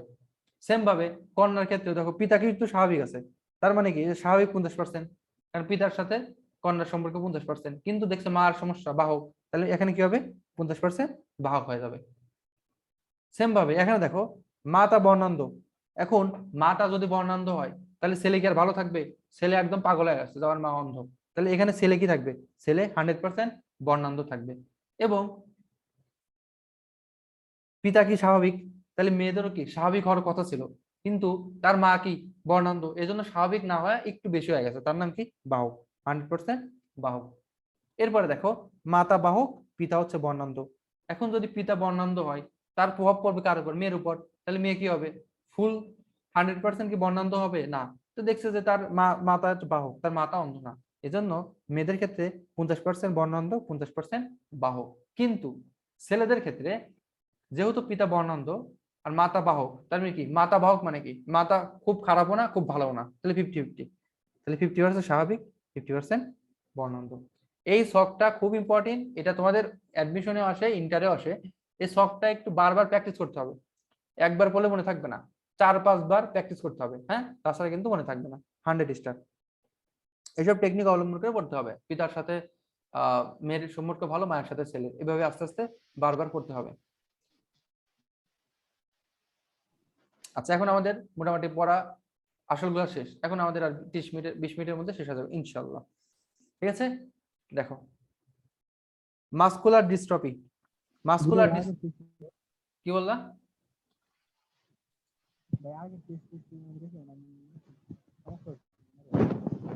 ভালো করে বলো, ইয়ারফোন। নেটের একটু প্রবলেম হয়েছিল, মানে আগের পেজটা একটু দেখাবেন। আগের পেজ, ও এই দেখো আগের পেজ দাও, জি ভাইয়া, এই যে এটা। জি ভাইয়া। বা ভিডিওটা একটু আজকে তাড়াতাড়ি দিয়ে। এটা ভিডিও দেখো, রেকর্ডেড দিয়ে দেবো আজকে। এখন নিলাম, আমার এখন ওয়াইফাই সেই ভালো, বুঝছো? ওয়াইফাই এখন ভালো। ওই গ্রামে ছিলাম তখন একটু সমস্যা হয়েছিল। দেখো মাসকুলার ডিস্ট্রফি মানে মাসলের সমস্যা, ঠিক আছে? ডিস্ট্রফি মানে ডিসফাংশনের মতো, মাসল ঠিক মতো কাজ করতেছে না। তো দেখো এখানে যে লাইনটা লাগবে সেটা হচ্ছে, এই জিনের নাম হচ্ছে মাসকুলার ডিস্ট্রফি, একটা জিন গঠিত রোগ। তাহলে আমাদের জিনের নাম লাগবে, জিনের নাম হচ্ছে ডিস্ট্রপিন। জিনের নাম হচ্ছে ডিস্ট্রপিন। এখানে দেখো আমাদের আছে শিশুদের কি হয়, বেশি হয়। কোন শিশু? ছেলে শিশুদের রোগটি কি হয়, বেশি হয়, স্টার। 30-এর বেশি ধরনের মাসকুলার ডিস্ট্রফি দেখা যায়, এর মধ্যে হচ্ছে 9টি প্রধান, বাকিগুলা দুর্লভ। এবং এটার প্রধান লক্ষণ হচ্ছে অস্থিসন্ধির কুঞ্চন, মানে অস্থিসন্ধিতে প্রচুর ব্যথা হবে, অনেক সমস্যা হবে। অস্থিসন্ধির কুঞ্চন হচ্ছে কি প্রধান। তবে এগুলো রিডিং দেওয়া, বুঝছো? কি কি কারণ হয় মাসকুলার ডিস্ট্রফির কারণে? এই রোগে হলে উৎসব লোকজন মানে 30 বছরের বেশি বাঁচে না, অনেক সমস্যা হয়। তো স্কুলের সমস্যা মানে অনেকটা অটিজমের মতো হয়ে যায়, বুঝছো? এটা দেখো ডিস্ট্রফি, মাসকুলার ডিস্ট্রফি, ডিএমডি এর সংক্ষেপে নাম। হ্যাঁ, একটা ভয়াবহ ডিস্ট্রফি। এটা হচ্ছে 50,000 জনের মধ্যে মাত্র একজনের এই রোগটা হইতে পারে। এটা প্রতিবন্ধী মতো হয়ে যায় অনেকটা, বুঝছো? অটিজমের মতো হয়ে যায়। আচ্ছা, বাকিগুলো রিডিং দিবা, হ্যাঁ, এরকম লাগবে না। এটা হচ্ছে 50,000 জনের মধ্যে একজনের হতে পারে। অস্থিসন্ধির কুঞ্চন হচ্ছে প্রধান একটা লক্ষণ, এবং এটা হচ্ছে 9টা দুর্লভ। 30 ধরনের পাওয়া যায়, এর মধ্যে 9টা হচ্ছে প্রধান, বাকিগুলো দুর্লভ। কাদের বেশি হয়? শিশুদের। কোন শিশু? ছেলে শিশু। ভাই একটা প্রশ্ন, কও। এই ডিস্ট্রফি কি হাইপারট্রফি উল্টা? হ্যাঁ, এই ডিস্ট্রফি কি হাইপারট্রফির উল্টা? না না না, কি বলো? ডিস্ট্রফি মানে ডিসফাংশন, হাইপারট্রফির মতো না। ওটা তো হলো হাইপার, মানে বেশি ছিল লোম, এটা আলাদা, অন্য জিনিস। এটা ডিস্ট্রফি বলতে ডিসফাংশন বুঝাইছে, মানে তোমার মাসল ঠিক মতো কাজ করতেছে না। আর এই যেহেতু একটা জিনের একটা প্রবলেম থাকতেছে, জিনের নাম হচ্ছে কোন জিন? ডিস্ট্রফিন জিন, মাথায় রাখবা। হ্যাঁ, আর এই ডিস্ট্রফিন জিন সম্পর্কে একটু পড়তে হবে। দেখো পুরুষে যেহেতু একটি মাত্র এক্স ক্রোমোজোম থাকে, তাই এসব রোগ ব্যাধি কেবলমাত্র পুরুষে সীমাবদ্ধ থাকে, শুধুমাত্র পুরুষেই। পুরুষে আর একটি এক্স ক্রোমোজোমের পরিবর্তে যেহেতু ওয়াই ক্রোমোজোম থাকে, তাই মাসকুলার ডিস্ট্রফির জন্য দায়ী ডিস্ট্রফিন জিন আর কপি থাকে না।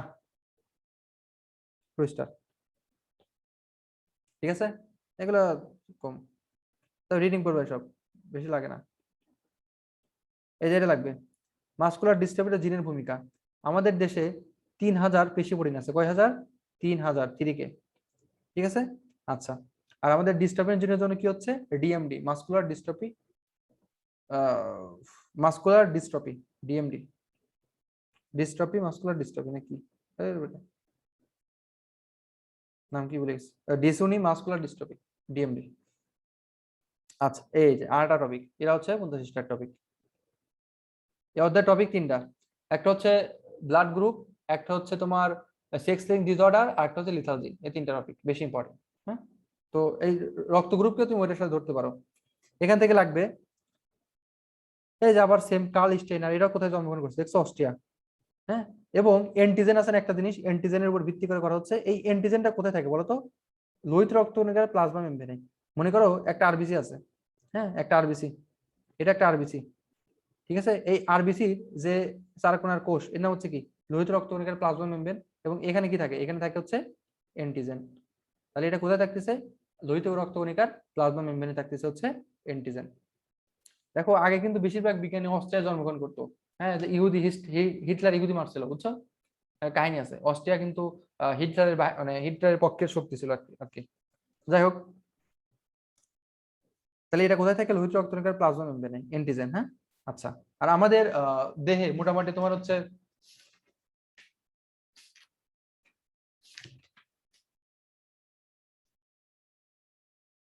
400 ধরনের এন্টিজেন থাকে। কত ধরনের? 400 ধরনের। ঠিক আছে, আমাদের দেহে মোটামুটি 400 ধরনের এন্টিজেন আছে। আর এর মধ্যে মাত্র 30টা সম্পর্কে আমরা জানতে পারছি। ঠিক আছে, মাথায় রাখবা। তাহলে এটা আবিষ্কার করলো কে, কিসের ভিত্তিতে, কোথায় বাড়ি, ঠিক লাগবে। তারপরে 1965 সাল পর্যন্ত মাত্র 13টা ব্লাড গ্রুপ আবিষ্কার হয়েছে, রিডিং। আচ্ছা এই দুইটা এক ছক আকারে পড়বে, 9-10 ছিল মনে হয় না, যে এ বি সমগ্র মানব জাতির রক্তকে 4 ভাগে ভাগ করছে, এ বি এ বি ও আর হচ্ছে ও, এ বি এ বি ও। এটা 5 স্টার। হ্যাঁ এই লাইনটা এল 9-10 ছিল, যে এই রক্তের গ্রুপের মধ্যে কোন অ্যান্টিবডি থাকে, বি রক্তের গ্রুপের মধ্যে কোন অ্যান্টিজেন থাকে, এটা একটা ছক আকারে দেওয়ার কথা। এই যে ছকটা দিয়েছে, হ্যাঁ সুন্দরভাবে ছকটা পড়ে ফেলবা, ঠিক আছে, ছকটা পড়ে ফেলবা 5 স্টার। দেখো ব্লাড গ্রুপ এ, হ্যাঁ এখানে থাকছে অ্যান্টিবডি বি, আর অ্যান্টিজেন কি, বড় হাতের এ। ব্লাড গ্রুপ বি, বড় হাতের বি, কারণ কি আমরা অ্যান্টিজেন দেখে কি করতেছি, অ্যান্টিজেন দেখে কি ব্লাড গ্রুপ বানাচ্ছি। এখানে অ্যান্টিজেন এবি, তাহলে ব্লাড গ্রুপ হচ্ছে এবি। এখানে অ্যান্টিজেন নাই, তাহলে ব্লাড গ্রুপ কি, শূন্য, ও। ঠিক আছে, আমরা অ্যান্টিজেন দেখে কিন্তু কি ব্লাড গ্রুপ বানাচ্ছি। তাহলে আমাদের অ্যান্টিজেন কোথায় থাকে, লোহিত রক্তকণিকার কোথায়, প্লাজমা মেমব্রেনে।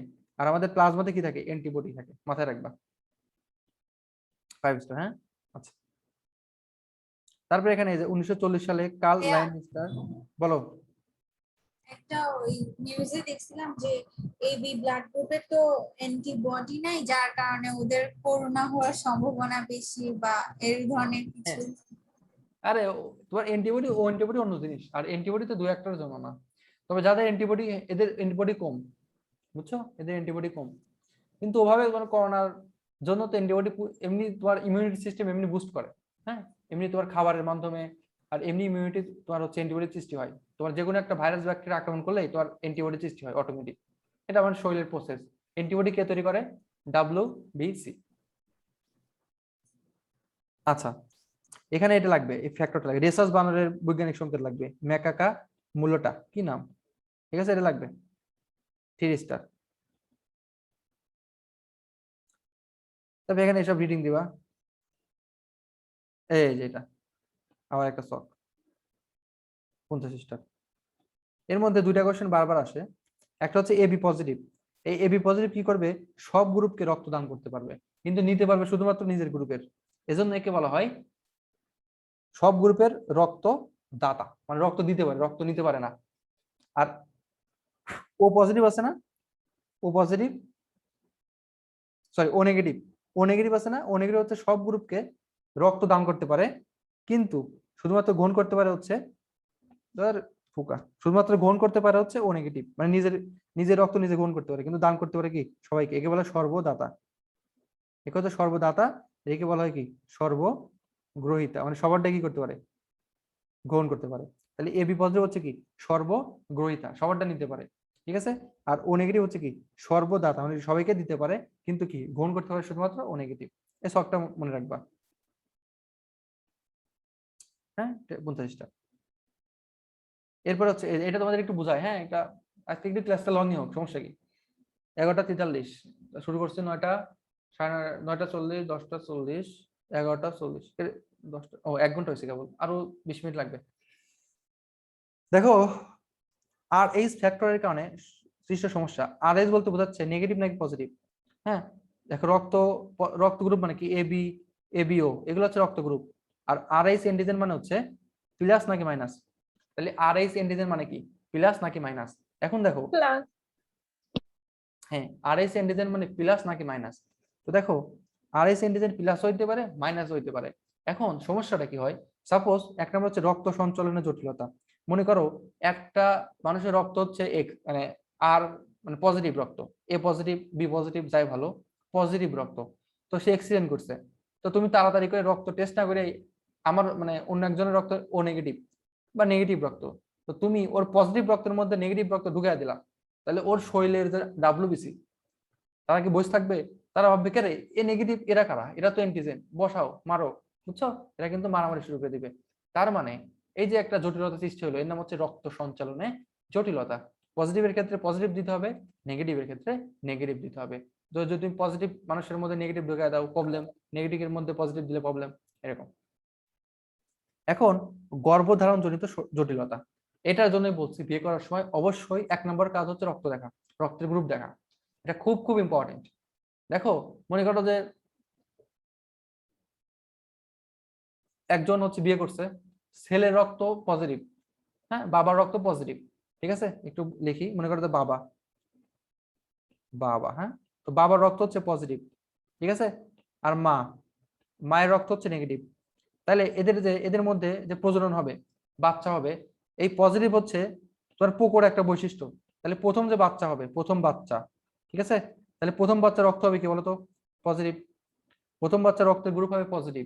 কিন্তু এই প্রথম বাচ্চা যখন মায়ের গর্ভে থাকবে, প্রথম বাচ্চা যখন মায়ের গর্ভে থাকবে, মায়ের সাথে বাচ্চার যে কানেক্টর, সেই কানেক্টরের নাম হচ্ছে অমরা, ঠিক আছে, অমরা। তো এই অমরার মাধ্যমে মায়ের রক্ত বাচ্চা দিয়ে যাবে, আর বাচ্চার রক্ত মায়ের দিয়ে যাবে। তখন কি হবে, মায়ের রক্ত ভাববে কে রে, আমার শরীরের মধ্যে পজিটিভ রক্তওয়ালা কে এরা। মায়ের শরীর কিন্তু কি করবে, প্রথম প্রথম চিনতে পারবে না, এজন্য কি করবে, অ্যান্টিবডি তৈরি করে রাখবে। এজন্য কি করে রাখবে, অ্যান্টিবডি তৈরি করে রাখবে। অ্যান্টিবডি তৈরি করছে, তাহলে প্রথম বাচ্চা কি বেঁচে গেল। অথবা যদি মায়ের রক্ত বেশি অ্যান্টিবডি তৈরি করে, প্রথম বাচ্চা মারা যাবে, ঠিক আছে। কিন্তু দ্বিতীয় বাচ্চা যখন হবে, দ্বিতীয় বাচ্চার রক্তের গ্রুপ যদি পজিটিভ হয়, তো মায়ের রক্ত কিন্তু আগে জানছে যে পজিটিভ মানে কি আমার জন্য ক্ষতিকর, কারণ মায়ের রক্ত হচ্ছে নেগেটিভ। তখন মায়ের রক্ত কি করবে, নিজের বাচ্চা যার পজিটিভ রক্ত তাকে মেরে ফেলবে। এজন্য একটার পরে আর বাচ্চা বাঁচবে না। এবং তখন যদি বাচ্চা বাঁচেও, দেখবে যে জন্ডিস, রক্ত শূন্যতা, অনেক সমস্যা, মারা যাচ্ছে। এজন্য বিয়ে করার আগে অবশ্যই রক্তের গ্রুপ খুব ভালোভাবে দেখে তারপরে বিয়ে করতে হবে, এটা মাথায় রাখবা, নাহলে কিন্তু সমস্যা। বর্তমানে একটা এনটি ডি আবিষ্কার করেছে, এনটি ডি। এটা তোমার যদি মানে বাচ্চা প্রসব করার, হ্যাঁ, 72 ঘন্টা মধ্যে যদি তোমার ইনজেকশন করা হয়, সেক্ষেত্রে এই সমস্যাটা হয় না। হ্যাঁ, এজন্য তাহলে এই জিনিসটাকে তোমরা বুঝতে পারছো যে যখন মা নেগেটিভ হচ্ছে, বাবা পজিটিভ হচ্ছে, কি প্রবলেম হচ্ছে, তোমরা কি এটা বুঝতে পারছো? জি ভাইয়া বুঝতে পারছি। ঠিক আছে, হ্যাঁ, তাহলে যে মায়ের রক্ত নেগেটিভ, বাচ্চার পজিটিভ, যখন ডেলিভারির সময় কি করে বলতো, আমরা কেটে দেয় না, মায়ের নাভি থেকে যেটা লাইন বের হয় সেটা কেটে দেয়। সেটা কেটে দিলে কিন্তু রক্ত কি হয়, যাতায়াত করে না, তখন কিন্তু কি মায়ের দেহে অ্যান্টিবডি সৃষ্টি হয়। তখন যখন বাচ্চা হয়, পজিটিভ ওয়ালা বাচ্চা, তখন মায়ের দেহ কি বলে, এই বেটা এই পজিটিভ ওয়ালা এটা কি, হ্যাঁ, তখন পজিটিভ বাচ্চা, নিজের বাচ্চাই কিন্তু পজিটিভ, তাকে কি করতেছে, নেগেটিভ রক্ত দিয়ে মেরে ফেলতেছে। খুব প্যাথেটিক, হ্যাঁ। এজন্য অবশ্যই দেখে রক্তের গ্রুপ দেখে বিয়ে করবা। এখানে কি কেউ নেগেটিভ আছো, কারো রক্তের গ্রুপ নেগেটিভ আছে?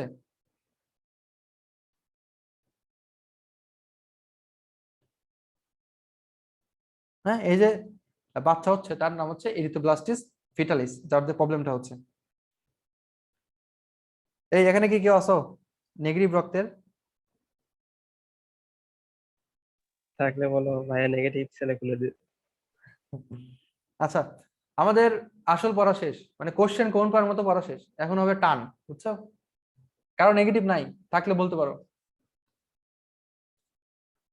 আপনারটা কি? আমার হচ্ছে বি পজিটিভ। বি পজিটিভ হচ্ছে সবচেয়ে বেশি পপুলার রক্ত। আমার তো পজিটিভ, তার মানে এমনি অনেক কমন।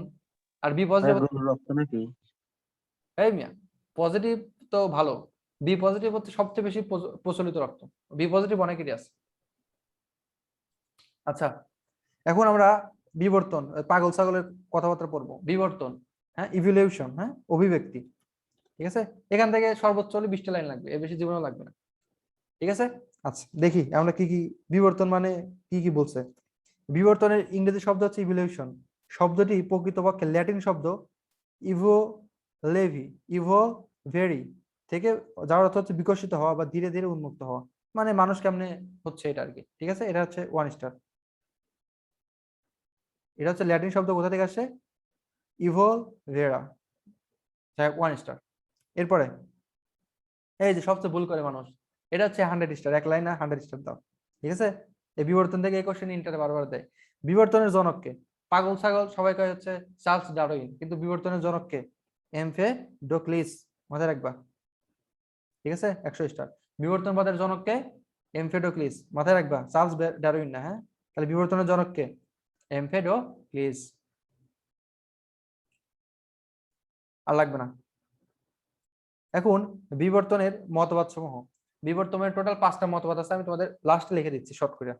এখানে আমার প্রধান প্রধান যে মতবাদ সেটা হচ্ছে ল্যামার্কিজম বা অর্জিত বৈশিষ্ট্যের উত্তরাধিকারের মতবাদ। পরীক্ষায় কোশ্চেন আসবে যে অর্জিত বৈশিষ্ট্যের উত্তরাধিকারের মতবাদ কে দিছে, অ্যান্সার হচ্ছে কি ল্যামার্ক।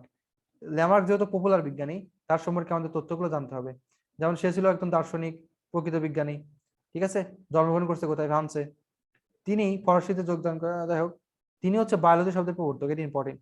তাহলে বায়োলজি শব্দের প্রবর্তক হচ্ছে ল্যামার্ক, ঠিক আছে। বায়োলজি শব্দের প্রবর্তক হচ্ছে কে? ল্যামার্ক। তিনি কি করেন? মেরুদণ্ডে অমেরুদণ্ডে ভাগ করেন। তাহলে অর্জিত বৈশিষ্ট্যের উত্তরাধিকারের মতবাদ এটা কে দিছে? অ্যান্সার হচ্ছে ল্যামার্ক। তাহলে অ্যান্সার কে? ল্যামার্ক। হ্যাঁ, থিওরি অফ ইনহেরিটেন্স অ্যাকোয়ার্ড, তাহলে অর্জিত বৈশিষ্ট্যের উত্তরাধিকারের মতবাদ কে দিছে? অ্যান্সার হচ্ছে কি? অর্জিত বৈশিষ্ট্যের উত্তরাধিকারের মতবাদ কে দিছে? অ্যান্সার হচ্ছে ল্যামার্ক। শেষ। এখানে ল্যামার্কের একটা বইয়ের নাম আছে, দেখো, ফিলোসফিকা জুলজিকা, এটা লেখছে হচ্ছে ল্যামার্ক, এটা একবার অ্যাডমিশন আসছিল। যাই হোক, আমাদের প্রধান প্রধান সূত্র লাগবে, যেমন প্রথম সূত্র হচ্ছে বৃদ্ধি, 2 নম্বর হচ্ছে পরিবেশের উপর সক্রিয় হেডলাইন ব্যবহার অব্যবহার, 4 নম্বর হচ্ছে অর্জিত বৈশিষ্ট্যের উত্তরাধিকারী। তার মানে অর্জিত বৈশিষ্ট্যের উত্তরাধিকারের মতবাদ কে দিছে? অ্যান্সার হচ্ছে ল্যামার্ক দিছে। ল্যামার্ক কি কইছে যে মনে করো যে জিরাফ, জিরাফ মনে করো যে গলা যে এত বড় হয়েছে, ও বলতেছে যে জিরাফ মনে করো যে ব্যবহার করছে গলাটা। প্রথম দিন মনে করো গাছ এখানে পাতা খেতে গেছে, গলা এত বড় হয়ে গেছে। পরের দিন গাছ এত বড়, গলা আরো বড় হয়ে গেছে। পরের দিন গাছ এত বড়, গলা আরো বড় হয়ে গেছে। মানে আস্তে আস্তে গলা বড় হয়েছে। আর যারা গলা ব্যবহার করে না তাদের গলা ছোট হয়ে আছে, যারা ব্যবহার করছে তাদের গলা বড় হয়ে গেছে, এরকম। তাহলে অর্জিত বৈশিষ্ট্যের উত্তরাধিকারী, এই যে গলা বড় হয়ে গেছে না, তার বাচ্চা কাচ্চারা গলা বড় হয়েছে, এটা হলো অর্জিত বৈশিষ্ট্যের উত্তরাধিকারী মতবাদ। তারপরে এগুলো রিডিং দিবা। হ্যাঁ,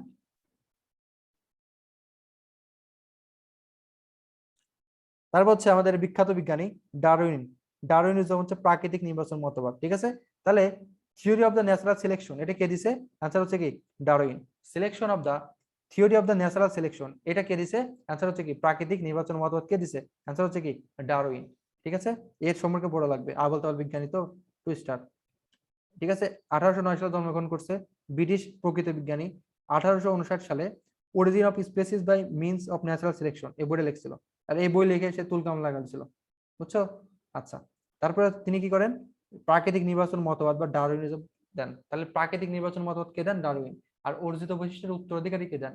ল্যামার্ক। শেষ, ঠিক আছে। তারপরে তিনি কি কি করছে এসব রিডিং দেবা। তারপরে এখানে এই ইন্টারে আমাদের আসছিল যে 1859 সালে বিশ্বকাবানো শিরোনামে একটা বই দেয়, ঠিক আছে, on the origin of species by means of natural selection. এই বইটা কে লিখছে? ডারউইন, ঠিক আছে।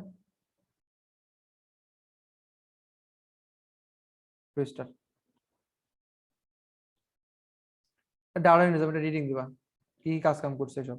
এখানে সিদ্ধান্ত, জীবন সংগ্রাম, 6টা ধাপ মনে রাখবা। প্রথম হচ্ছে বংশগতির উচ্চহার, খাদ্য বাসস্থান, জীবন সংগ্রাম, এরকম যোগ্যতার প্রাকৃতিক নির্বাচন। এখানে মেইন পয়েন্ট হচ্ছে প্রাকৃতিক নির্বাচন, ঠিক আছে। এই প্রাকৃতিক নির্বাচন বলার কারণ কি জানো? ও বলতেছে যে খাবার নিয়ে মারামারি লাগে, তো মনে করো বাঘ আর কুকুর মারামারি লাগছে, তো বাঘ কুকুরকে মেরে ফেলছে, তাহলে বাঘ টিকে আছে, এরকম। এটা হচ্ছে ন্যাচারাল সিলেকশন, মানে যে যোগ্যতা যার বেশি সে নিজে নিজে টিকে আছে, নাহলে বাকিগুলো মারা গেছে, এরকম ন্যাচারাল সিলেকশন। এখানে যে বংশগতির উচ্চ হার, একটি স্যামন মাছ 1 ঋতুতে 2,80,00,000 ডিম পারে। রিডিং, এসব কোশ্চেনে বিউপির মতো কত কেজি বাস খায় এসব কোশ্চেন। একটি স্যামন মাছ 1 ঋতুতেই 2,80,00,000 ডিম পারে। শালার কি সব পড়াশোনা, এই রিডিং দিবা খালি। হ্যাঁ, headline reading, headline reading, headline reading, headline reading. ডারউইনের সমালোচনা সবাই করছে, রিডিং। নব্য ডারউইনবাদ এটা কে দিছে? এটা জাস্ট বললে হবে। নব্য ডারউইনবাদ কে দিছে? অ্যান্সার হচ্ছে ভাইসম্যান। শেষ। নব্য ডারউইনবাদ কে দিছে? অ্যান্সার হচ্ছে ভাইসম্যান। নব্য ডারউইনবাদ কে দিছে? অ্যান্সার হচ্ছে কি? ভাইসম্যান, ঠিক আছে। আরেকটা জিনিস সেটা হচ্ছে জার্ম প্লাজম, এই মতবাদটা কে দিছে? অ্যান্সার হচ্ছে কি? ভাইসম্যান, ঠিক আছে। তাহলে জার্ম প্লাজম মতবাদ কে দিছে? ভাইসম্যান। নব্য ডারউইনবাদ কে দিছে? ভাইসম্যান, ঠিক আছে। টুইস্টার।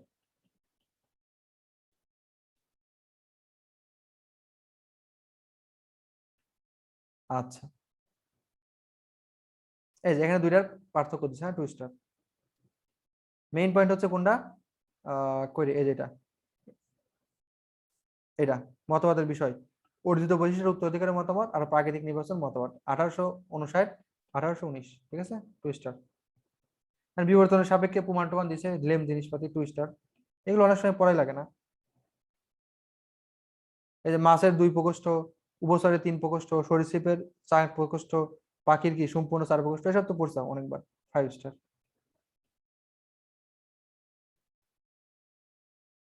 মাস শুরু থেকে যাই হোক, এই যে এটা একটু কোচিং এ দেয় বুঝছো, 1 স্টার। এটা হচ্ছে সমসমস্ত, একটা হচ্ছে সমবৃত্তি। তাহলে সমসমস্ত অঙ্গ কি কি আছে? পাখির ডানা, বাদুড়ের ডানা, নীল তিমি বা কিপার, ঘোড়া বা অগ্রপথ, মানুষের হাতের সমসমস্ত অঙ্গের উদাহরণ। 1 স্টার। হ্যাঁ, সমসমস্ত অঙ্গ কি কি? আর হচ্ছে সমবৃত্ত কারা কারা? সমবৃত্ত অঙ্গ কি কি? পাখির ডানা, প্রজাপতির ডানা। 1 স্টার। সমবৃত্ত অঙ্গ হচ্ছে পাখির ডানা, প্রজাপতির ডানা, আর বাকিগুলো হচ্ছে কি? সমস্ত অঙ্গ। 1 স্টার। এই যে এটা লাগবে, নিষ্ক্রিয় অঙ্গ সমূহ, এটা হচ্ছে 10 স্টার। কি কি নিষ্ক্রিয় অঙ্গ আছে? তো টোটাল মানুষের প্রায় নিষ্ক্রিয় অঙ্গ মোটামুটি 100টার মতো ছিল বুঝছো। কয়টা ছিল নিষ্ক্রিয় অঙ্গ? 100টা। 100টি। হ্যাঁ, এর মধ্যে এখানে কিছু কিছু দিছে। তো এর মধ্যে আমাদের যেগুলো আছে এগুলো পড়তে হবে। চোখের ভিতরের দিকে কোনায় উপপল্লব, তারপরে আক্কেল দাঁত, গায়ের লোম, ঠিক আছে, অ্যাপেন্ডিক্স, তারপর হচ্ছে কি কর্ণপেশি। এটা কিন্তু চক্ষু পেশি না, কর্ণপেশি। হ্যাঁ, পুচ্ছাক কি এগুলো? হ্যাঁ, এগুলো হচ্ছে কি? এগুলো হচ্ছে আমাদের নিষ্ক্রিয় অঙ্গ সমূহ বা ভেস্টিজিয়াল অর্গান। ঠিক আছে, ভেস্টিজিয়াল অর্গান বা নিষ্ক্রিয় অঙ্গ সমূহ। হ্যাঁ, 100টার মতো ছিল, এর মধ্যে এগুলো কিছু দিছে। পুরুষের স্তন একটা আছে, পুরুষের স্তন। এসব কি সব বানাইছে লেম। ঠিক আছে, 10 স্টার। এরপর হচ্ছে ভ্রূণ তত্ত্বীয় প্রমাণ। কি সব প্রমাণ টমাণ করছে বুঝি না, রিডিং। আচ্ছা, এখানে একটা কোশ্চেন আছে দেখো, আর্নেস্ট হ্যাকেল এ কি করছে? পুনরাবৃত্তিমূলক মতামত দিচ্ছে, এটা লাগবে। তাহলে আমরা টোটাল কয়টা মতবাদ পেলাম? 4টা পেলাম। হ্যাঁ, পুনরাবৃত্তিমূলক মতবাদ, আমরা এটা একটা ছক আকারে দেবো। হ্যাঁ, পুনরাবৃত্তিমূলক মতবাদ, শেষ, 2 স্টার। এরপর হচ্ছে জীবতাত্ত্বিক প্রমাণ, এটা রিডিং দিবা। ফসিল, হ্যাঁ, আমরা কি পড়ছিলাম? মূলত সাইকাস পড়ছিলাম না? তো দেখো, জীববিজ্ঞানের যে শাখায় এটা নিয়ে আলোচনা করা হয় তার নাম হচ্ছে প্যালিওন্টোলজি বা জীবাশ্মবিদ্যা। এটা হচ্ছে ইংলিশে বানান আসতে পারে, বানান স্পেলিং। হ্যাঁ, স্পেলিং আসতে পারে। ক্লাসে কয়জন আছে? 14 জন আছে। বাহ, আস্তে আস্তে কমে যাচ্ছে। যে কয়জন আছে এই কয়জনের মধ্যে চান্স পাবে, যে কটা গেছে এ কটা বন্ধ। যাই হোক, এখানে বিভিন্ন ধরনের দিছে। এগুলা দেখো এখানে কয়টা আছে, এই সংখ্যাটা। প্রথমটার নাম হচ্ছে কি? ইওহিপ্পাস। আর আধুনিক ঘোড়া হচ্ছে কি? ইকুয়াস। এটা বললে হবে। আধুনিক ঘোড়ার নাম কি? ইকুয়াস। ঠিক আছে, 1 স্টার। আধুনিক ঘোড়ার নাম হচ্ছে ইকুয়াস। তারপরে এখানে দুইটা বৈশিষ্ট্য দিচ্ছে, নাম হচ্ছে আর্কিওপেট্রিক্স। হ্যাঁ, এটা কোনটা কোনটা সরীসৃপের বৈশিষ্ট্য আর কোনটা কোনটা পাখির বৈশিষ্ট্য, এটা লাগবে। 1 স্টার। এর মধ্যে 3 নম্বরটা ডানার অগ্র নখর, চোয়ালে দাঁত, আর হচ্ছে পাখির মতো ডানা বিশিষ্ট এবং ঠোঁট চঞ্চুতে পরিণত হয়। মানে এটা তোমার সরীসৃপের মতো দেখতে আবার পাখির মতো দেখতে, এটা আর কি। এটা নিয়ে 1 স্টার। ঠিক আছে, তো কোনটার বৈশিষ্ট্য কার মতো? পাখির মতো বৈশিষ্ট্য এরকম, ডানা আছে, ঠোঁট চঞ্চুতে পরিণত হয়েছে, তারপরে চোয়াল আছে, এটা হচ্ছে সরীসৃপের বৈশিষ্ট্য, এগুলো আর কি। হ্যাঁ, 1 স্টার। এখন হচ্ছে জীবন্ত জীবাশ্ম, লিভিং ফসিল। এখানে দিছে যেমন প্লাটিপাস।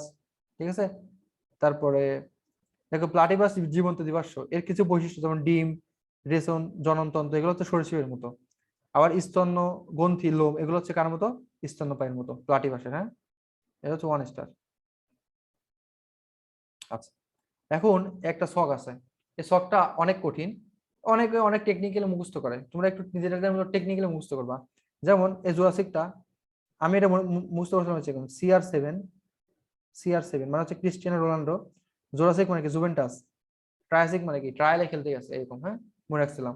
13.5 কোটি, 16 কোটি, 22 কোটি। দেখো 3 বারছে এখানে, এখানে 6 বারছে, এরকম। ঠিক আছে, এই 3টে ইম্পর্টেন্ট। আমরা এগুলো দেখি আগে কোনগুলো করতে হবে। যেমন হচ্ছে মানুষের উদ্ভব হয় কোন কোন সময়? অ্যান্সার হচ্ছে প্লিউসিন। এটা হচ্ছে কি? সিনোজয়কে। হ্যাঁ, আচ্ছা, এগুলো এরা পিরিয়ড, এই পিরিয়ডটা বেশি ইম্পর্টেন্ট। ঠিক আছে, আচ্ছা। তো মানুষের উদ্ভব, এটা অবশ্যই লাগবে। তারপর হচ্ছে মানুষ প্রথম সামাজিক জীবন কখন করে? প্লেস্টোসিন। এটা হচ্ছে 10,000 বছর আগে। আচ্ছা, তারপর হচ্ছে ডাইনোসর, বিভিন্ন প্রজাতির ডাইনোসরের উৎপত্তি, ডাইনোসরের উদ্ভব, এটা লাগবে। ডাইনোসরের উদ্ভব হয় কোন সময়? অ্যান্সার হচ্ছে কি? ট্রায়াসিক। ঠিক আছে, এটা টেকনিক্যালি পড়তে হবে, বুঝছো? আচ্ছা, তারপরে এখানে দেখো মাছের উদ্ভব হচ্ছে কখন? অ্যান্সার হচ্ছে অর্ডোসিয়ান। তারপর হচ্ছে পেটোরোজিক, যে আর্কোজিক, এখানে কি নাই, কোনো জীবাশ্ম নাই। তাহলে নিচের কোথায় কোনো জীবাশ্ম নাই, অ্যান্সার হচ্ছে কি, অ্যান্সার হচ্ছে আর্কিওজোইক। এটা হচ্ছে ভাই 400 কোটি বছর। তো আমাদের সময় কোন কোন লাগবে, অবশ্যই কি লাগবে, 10 লক্ষ মানে প্লিস্টোসিন লাগবে, প্লিউসিন 2 কোটি এটা লাগবে, তারপরে হচ্ছে এই তিনটা তো লাগবে, এখানে লাগবে হচ্ছে পার্মিয়ান এটা লাগবে, তারপর হচ্ছে এখানে ক্যাম্বিয়ান লাগবে 58.5 কোটি। তো মোটামুটি এগুলো একটু পড়বা, হ্যাঁ। মাছের যুগ কোনটা, তারপর সামুদ্রিক অমেরুদণ্ডী যুগ কোনটা, সরীসৃপের যুগ এটা লাগবে, এটা ইম্পর্টেন্ট, হ্যাঁ। সরীসৃপের যুগ কোনটা, অ্যান্সার হচ্ছে কি, হচ্ছে মেসোজোইক। ঠিক আছে, দেখো সরীসৃপের যুগ মেসোজোইক, ঠিক আছে, মেসোজোইক হচ্ছে কি, সরীসৃপের যুগ। ঠিক আছে, মনে রাখবো যে মাস তাহলে হচ্ছে মেসোজোইক সরীসৃপ, মাস হচ্ছে কি, মেসোজোইক সরীসৃপের যুগ। আচ্ছা, হ্যাঁ, আচ্ছা, এগুলো একটু মোটামুটি দেখবে শখটা, হ্যাঁ। শখটা হচ্ছে টুইস্টার। এরপরে আছে শ্রেণী বিন্যাসগত প্রমাণ, এটা রিডিং দিবা। তারপর হচ্ছে শারীরবৃত্তীয় জীব রাসায়নিক প্রমাণ, এটা রিডিং দিবা। কোষ ভিত্তিক প্রমাণ রিডিং দিবা, জিনতাত্ত্বিক প্রমাণ রিডিং দিবা, ভৌগোলিক বিস্তারের প্রমাণ, এটা হচ্ছে 2R, 2বার রিডিং দিবা। এখানে দেখো কিছু কথা আছে, যেমন 1870 সালে পৃথিবীকে 6টি অঞ্চলে ভাগ করেন কে, অ্যালড্রাড রাসেল ওয়ালেস। এবং এই কোশ্চেনটা, এই যে একটা আছে না মার্সোপিয়াল, এটা হচ্ছে কোথায় পাওয়া যায়, অস্ট্রেলিয়া মহাদেশে। এই কোশ্চেনটা 2বার আসছে মেডিকেলে, ঠিক আছে, মেডিকেলে 2বার আসছে। ঠিক আছে, 1870 সালে 6টি অঞ্চলে ভাগ করেন কে, রাসেল, আর অস্ট্রেলিয়া মহাদেশে কি পাওয়া যায়, মার্সোপিয়াল। ঠিক আছে, এইরকম এখানে সংজ্ঞাগুলো দিছে, এই সংজ্ঞাগুলো হচ্ছে টুইস্টার, 2বার রিডিং করবা, এগুলো আমরা অলরেডি পড়ছি। একটা আছে দেখো বিগল, HMS বিগল নামের জাহাজে চড়ে চার্লস ডারউইন কি করেন, 5 বছর আটলান্টিক মহাসাগরে, কোন মহাসাগরে ঘোরাঘুরি করছে চার্লস ডারউইন, আটলান্টিক মহাসাগরে। দ্বীপপুঞ্জ, বিশেষ করে দ্বীপপুঞ্জে পরিবহন করেন এবং জরিপ কাজ চালান। ঠিক আছে, বিগল, তাহলে কি, বিগল হচ্ছে জাহাজের নাম, হ্যাঁ।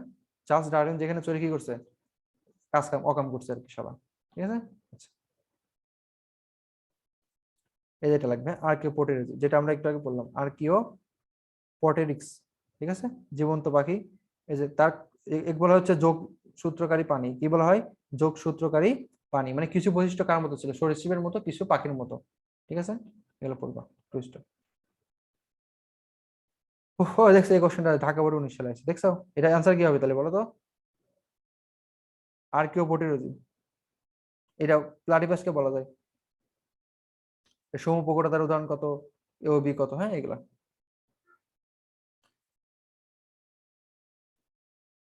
আচ্ছা, ঠিক আছে, আচ্ছা, তাহলে আমরা তোমাদের লাস্টে একটা জিনিস লিখে দেই, সেটা হচ্ছে,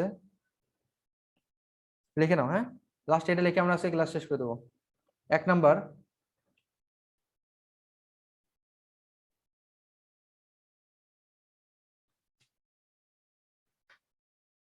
লেখো অর্জিত বৈশিষ্ট্যের উত্তরাধিকার, এটা স্ক্রিনশট দিন, হ্যাঁ। অর্জিত বৈশিষ্ট্যের উত্তরাধিকার। 2 নম্বর, প্রাকৃতিক নির্বাচন,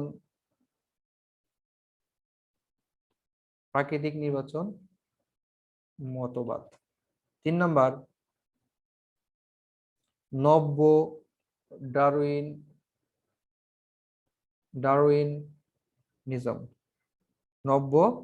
ডারউইনিজম, 4 নম্বর লেখো পুনরাবৃত্তিমূলক মতবাদ,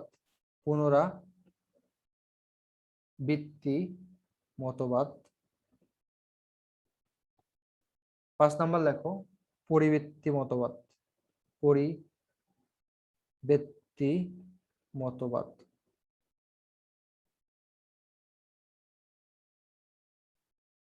6 নম্বর লেখো জাম প্লাজম মতবাদ। দেখো প্রথমটা অ্যান্সার হচ্ছে অর্জিত বৈশিষ্ট্যের উত্তরাধিকার মতবাদ, এটা দিয়ে কে বলো তো, ল্যামার্ক। তারপরে প্রাকৃতিক নির্বাচন মতবাদ কে দেয়, ডারউইন। নব্য ডারউইনবাদ কে দেয়, ভাইসম্যান, ভাইসম্যান। তারপর হচ্ছে জাম প্লাজম মতবাদ, এটাকে দেয় ভাইস ম্যান। তারপরে পুনরাবৃত্তিমূলক মতবাদ দেয় হচ্ছে হেকেল, আর পরিবৃত্তি মতবাদ দেয় হচ্ছে ব্রিজ। এটা স্ক্রিনশট দিয়ে নাও, আমরা এখানে ক্লাস শেষ করে দেবো। স্ক্রিনশট দিয়ে নাও, এটা স্ক্রিনশট দিয়ে নাও। ওটা ব্রিজ না ব্রিক দেখছো? আরে লাও বানামটা, ব্রিজ এরকম আর কি, ঠিকই আছে। এরকম এরকম স্ক্রিনশট দিয়ে নাও, স্ক্রিনশট দিয়ে গ্রুপে দিয়ে দিও। 11টা হচ্ছে না, 10টা 40, 1 ঘন্টা 20 মিনিট ক্লাস না করতে পারলে কি হলো, পোলাপান আগে চলে গেল। এটা লেখছো?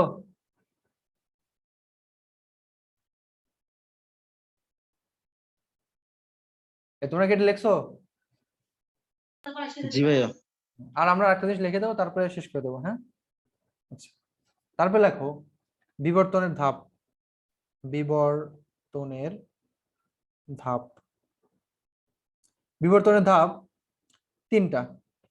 1 নাম্বার মাইক্রো, মানে কি ছোট, ছোট বিবর্তন, মাইক্রো বিবর্তন। 2 নাম্বার তাহলে কি হবে বলতো, ম্যাক্রো, মানে আস্তে আস্তে বড় হচ্ছে, ম্যাক্রো বিবর্তন। আর 3 নাম্বার হচ্ছে অনেক বড় হয়ে গেছে, মেগা বিবর্তন। তাহলে বিবর্তনের ধাপ কয়টা, মাইক্রো, ম্যাক্রো আর হচ্ছে মেগা। বিবর্তনের ধাপ কয়টা, 3টি। হ্যাঁ, মাইক্রো, মেগা, মাইক্রো, ম্যাক্রো হচ্ছে মেগা বিবর্তন। এখন বিবর্তনের ধরন, বিবর্তনের ধরন মানে কি কি ধরনের বিবর্তন হইতে পারে। আমরা অন্য কালারে কালার ইউজ করি, সবুজ ইউজ করি। বিবর্তনের ধরন, একটা হচ্ছে অপসারী, নামগুলো লেখা। একটা হচ্ছে কি অপসারী বিবর্তন, একটা হচ্ছে অভিসারী, এই অনেকটা তোমার লেন্সের ইসের মতো আর কি, অভিসারী। একটা হচ্ছে সমান্তরাল, তাহলে কোনো লম্ব বিবর্তন নাই। হ্যাঁ, সমান্তরাল বিবর্তন, বিবর্তন, বিবর্তন, শেষ। তাহলে আমাদের কি হলো বলতো, একটা হচ্ছে অভিসারী, একটা হচ্ছে অপসারী, একটা হচ্ছে সমান্তরাল। অপসারী, অভিসারী, সমান্তরাল বিবর্তন, এটা হচ্ছে বিবর্তনের ধরন, এটা হচ্ছে কি বিবর্তনের ধাপ। সো আজকে আমরা এ পর্যন্তই শেষ করতেছি। ইনশাল্লাহ এরপরে ক্লাসে আমাদের আরো ভালোভাবে পড়াশোনা হবে। সো যারা এতক্ষণ ছিল সবাইকে অসংখ্য ধন্যবাদ। কারো কোনো কোশ্চেন থাকলে কোশ্চেন করতে পারো।